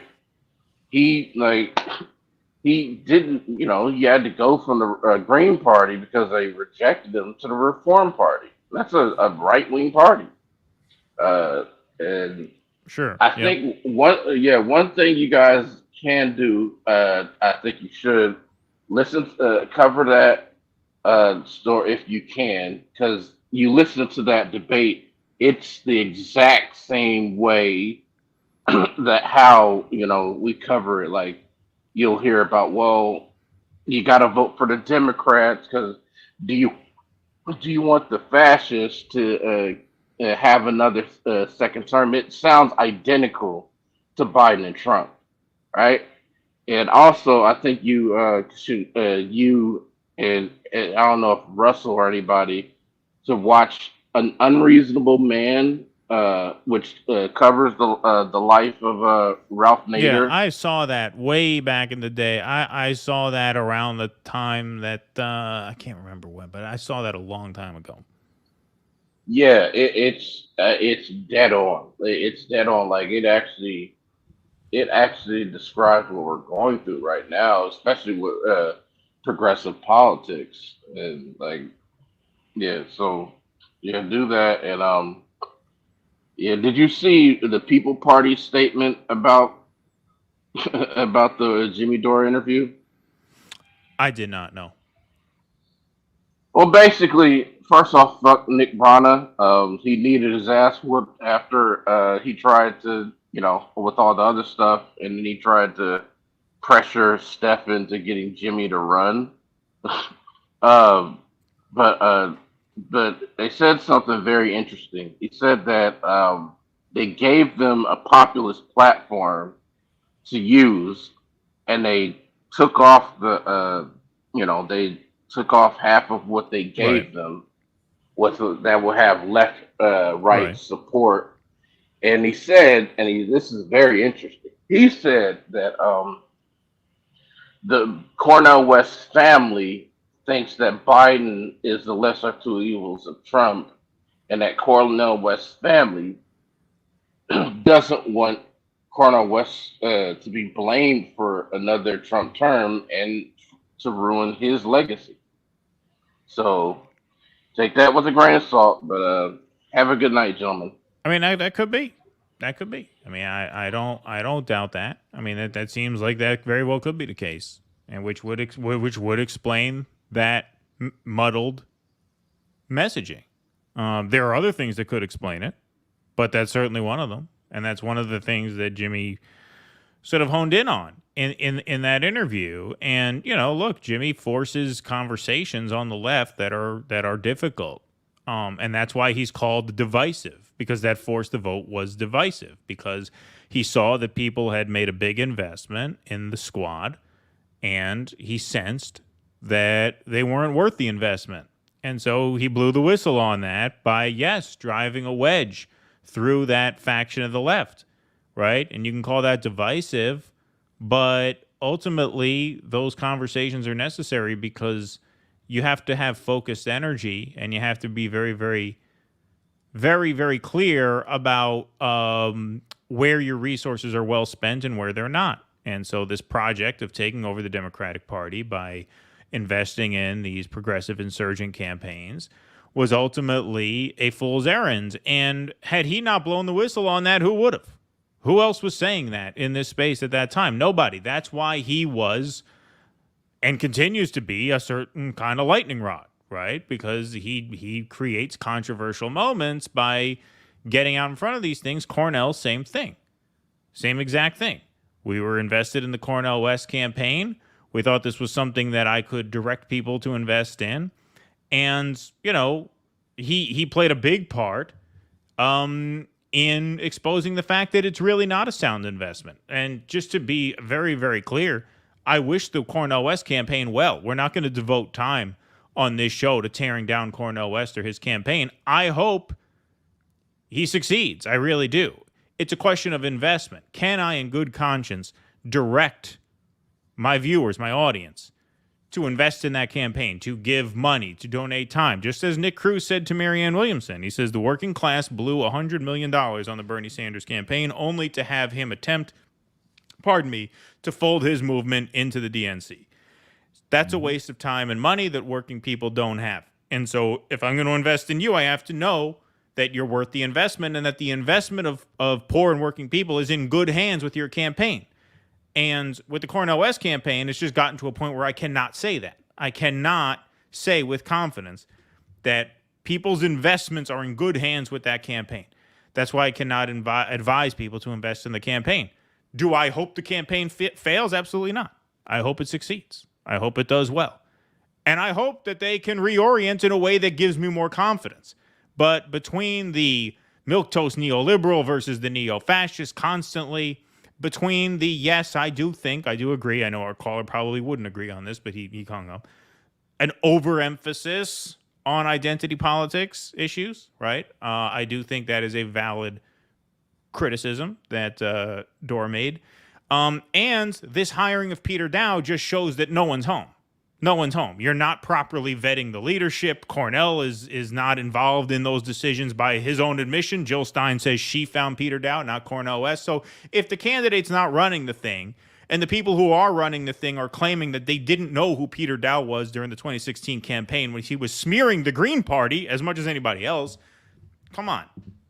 That's not a seriously run organization. That's not an organization I could tell you, yeah, write $100 check to the Cornel West campaign. They'll put it to good use. How can I say that? I'm sorry, Bulla, did you have anything to add to any of that? Well, and this whole time, I'm in the same boat as you. By the way, our caller, we will get to you in just a second. Go ahead. I'm sorry. I wish nothing but goodwill for Cornel West. It's my question is what is the ultimate goal? I mean, does he think he's going to be president? I mean, does he can't seriously think that he's going to actually win, right? I mean, is he trying to get get on the debates, get the Greens on the debate stages and get the matching federal funds? I mean, if he's doing that, that's great. That's a noble cause. I'm behind that 100%. But if he thinks he's going to be president in this system that we have now, I mean, that he's not going to be president. I'm a full believer that we have to change the system first before we can ever put any kind of sort of serious thought into national politics, right? It's going to happen one way or the other. We're going to have a president. Somebody is going to be president, right? We're not going to have a nation without some sort of leadership, right? But until we get the masses together for direct action and for mutual aids and to get people and to communicate with people too. And I think that was one of the things Jimmy in the Jimmy and Cornel debate. When I watched the whole thing and I saw it, and I'm not speaking for Jimmy. This is just what I took from it, right? If you're going to be a presidential candidate and you're going to reach out to all Americans, you know, you have to learn how to communicate with different factions of the country, right? I understand. Look, Black issues are incredibly important, and they need to be addressed by whoever the president is, right? But if you're trying to reach out to other people, you're almost like a salesman for yourself. You can still, you know, convince people about what you believe on race issues and stuff like that, but you don't necessarily have to lead with it. You know what I'm saying? And I think that's what Jimmy was trying to say. Well, I think it's a matter of, sorry, go ahead. Yeah, I was just saying he wasn't saying that it was to me, it didn't seem like he was saying it was unimportant. He was just saying, like, when you're talking to certain people and you're trying to win them over, you may want to lead with something else and then get into that, you know, those issues as well. Not totally ignore it, but just as a matter of communication with certain people, because you can't communicate with groups. You have to do it on an individual basis like that. Well, it's hard to do as a presidential candidate when you're trying to get the whole nation to vote for you. So it's really weird. It's complicated. To me, it's not even about communicating to certain people as opposed to other people. To me, and I mentioned this because we had a super chat about this on Friday, it's about distinguishing yourself from the Democrats who you are running in opposition to. Like, that's what it's more about. And no matter who you're messaging to, right? I just say when you're messaging to the average person, and when I say the average person, I do not mean the average white person. I mean the average person, right? The average person, whether they're white, black, whatever, gay, straight, they're average. The average person is just an average person trying to get by. And the average person in this country is marginally interested in politics, right? They pay attention kind of when they feel they have to or around election season. They're fairly disillusioned with both major parties. They think they're all a bunch of crooks, right? How many times have we heard that, right? And so to me, the way you break through as a third party is to distinguish yourself from those two major parties. And this is what made Bernie's 2016 run very, very powerful. This is why he gained so much popularity so quickly. It's why he went from doing, rallies to 15 people on lawn chairs in the woods of Vermont to filling stadiums all around the country. Because when you went to an average person and said, hey, I know you're a little bit cynical about politics, but check this Bernie Sanders guy out. I think you'll like what he has to say. Within 30 seconds of them checking out Bernie Sanders, they're hearing things that they've never heard Democrats talk about for decades. Healthcare, wages, debt forgiveness, college tuition, right? So he stands out immediately. He has an elevator pitch. That's what Pasta was talking about on the Door Show. You need an elevator pitch. That message breaks through because it's different from what the Democrats put on offer. If your elevator pitch is carrying on about white supremacy, transphobia, homophobia, male supremacy, the average person, no matter who they are, doesn't matter what group you're talking to, the average person hears that and says, okay, what are you saying that's different from what the progressive Democrat says? This sounds just like Elizabeth Warren. This sounds just like AOC. This sounds just like Jamie Raskin. Sounds just like Katie Porter, Jamal Bowman. Like, how are you distinguishing yourself? You're not. So they come to me, yeah, I checked out that Cornel West guy. He sounds like a progressive Democrat. What's new there? Why should I be especially interested in that? So that, to me, is what it's about. To me, it's not about who you're messaging to. It's your audience is the disaffected voter. That's it. You don't have to analyze any further than that. Doesn't matter what color they are. Doesn't matter what gender they are. Doesn't matter what orientation they are. You're messaging to the disaffected voter. You need to stand out from the two major parties. And I think what Jimmy's critique is that when you run down that litany of what people tend to describe in America, yes, whether you like it or not, as, those sort of woke diatribe, you sound like a Democrat. And if you sound like a Democrat, people are going to think, well, why should I vote for you over a Democrat? What the hell's the difference? And that's a big problem when you're running a third-party campaign. And that's fundamentally the point that Jimmy was making, and I think that's fundamentally a good point. So anyway, see, this Door versus West interview is never going to get, we're going to be getting questions on this for years. Yeah, this is going to be like the Kennedy-Nixon debate of our time. It's just always going to come up. Sorry, did you have anything to add to that? Because then we have our caller that we're going to bring in. Last caller of the night. No, last caller of the night. Lines are closed after this.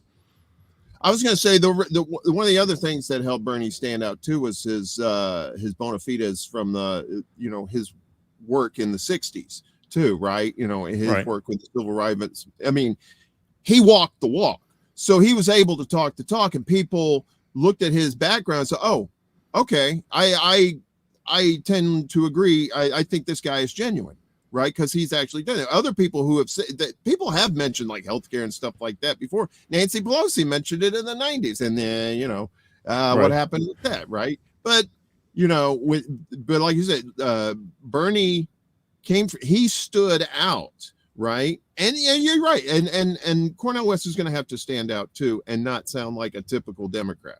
If he wants to, especially as hard as it is as an independent or a Green Party or whoever that's not a Democrat or Republican and doesn't have those millions of dollars behind them, Indeed. Oh, indeed. Apocalyptic Optimist, you are on the line. I see you unmuted. Thank you for that. You are on the air. What's going on? Hey, can you two hear me? I can. Okay. Where are you from? The first time you called in? No, I've called in before, from Connecticut. Oh, okay. Did you change your screen name, or did I just forget you? I changed the screen name. You changed the screen name. That's what it is. Yes. Yeah. I don't. I don't know if That'd have been you embarrassing. caught the Marjorie Taylor Greene left the Freedom Caucus. No, I didn't. I did not see She that. told But them she's to been a burn it McCarthy. Well, that's because she's been sucking off Kevin McCarthy, right? Haven't they been having an affair? That makes sense. Something like that. And I just enjoy the fact that it's every time I think about every time I've called her the AOC of the right, it just turns truer and truer every other day. Yeah, I mean, I guess more so than Boebert, because Boebert is still a member of good standing with the Freedom Caucus, right? But I guess Marjorie Taylor Greene's sold out. Yeah. I guess Kevin McCarthy lays some good pipe. I wouldn't have thought that to look at him, but he must, because it was enough to get her out of the Freedom Caucus. So, hey, I got to give credit where credit's due. Damn, Pornhub. What the hell, man? What kind of show is this? Wait a minute. Wasn't that a Democrat? Am I forgetting there was a Democrat somewhere? Did that? Right, exactly. Oh, and then I love with Joe Biden's son, the irony of the situation where I don't know if you're familiar with Operation Fast and Furious under the Obama administration. Yeah, vaguely. It was some gun running thing, right? Yeah, it was. They allowed criminals to fill out the 4473, bypass the ATF background checks, the FBI background check system, and basically get guns, quote unquote, legally, because the background check system is supposed to catch them. And went out and caused chaos in Mexico, killed at least one border patrol agent, and I hear varying numbers of how many Americans were actually killed by that. But it's kind of just a beautiful sense of irony that it's the vice president's son who gets the gun charge. Right. It's funny, I haven't heard that angle, but yeah, that makes sense. Did you have anything else? No, that's it.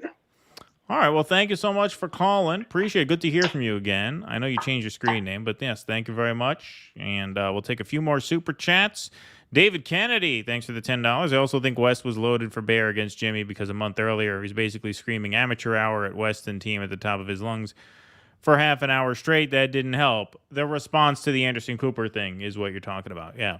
Look, I do happen to know that Jimmy Dore was trying to volunteer his time for the campaign, and they didn't want to hear it. They didn't want to hear it from Jen Perlman. It's not just the Jimmy Dore thing. I think it's just a thing where they don't have that sense of mission and direction and focused energy. We brought Kshama on, and Shama's interviewing Cornell, and I'm very curious to hear that interview, and very curious to talk to her after that.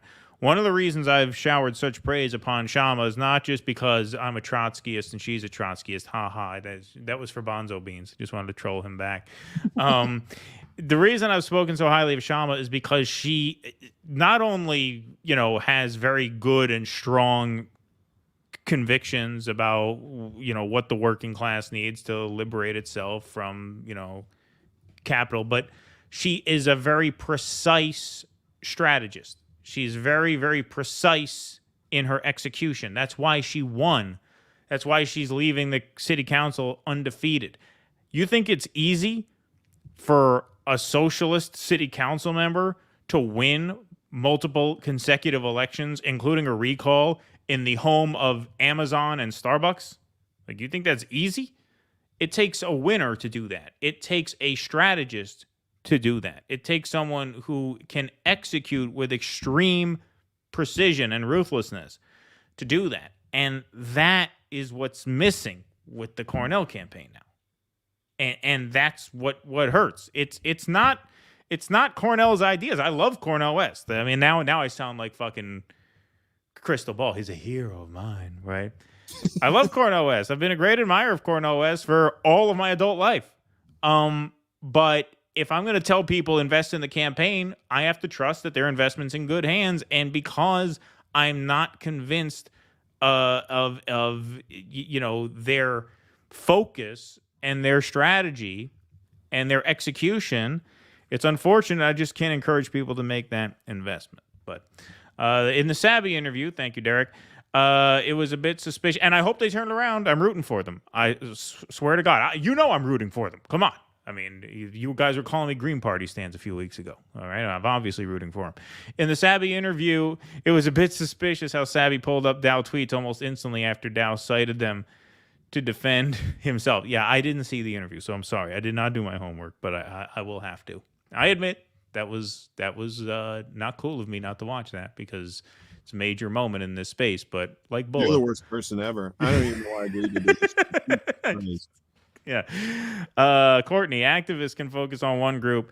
Politicians must focus on all groups equally. Cornell's a great activist, but a terrible politician.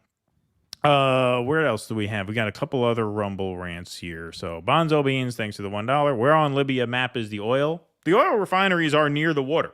I think they're near the Mediterranean Sea, if I'm not mistaken. And so that would mean that they are probably underwater now, many of them. I don't know exactly where they are, but I think they are near the sea. So if I had to guess, I would guess that, yes, they are submerged. Bonzo Beans, Mrs. Clinton, is the price worth it?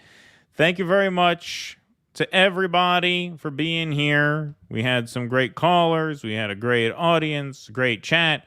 Thank you to Kshama Sawant. Thank you to Extra Bulla. How about a round of applause for Extra Bulla, our guest host? Go to the Extra Bulla YouTube channel. What is it? Just at Extra Bulla, right? That's the YouTube channel. At Extra Bulla. That's at right. Extra Bulla, spelled exactly how it sounds, so that's easy.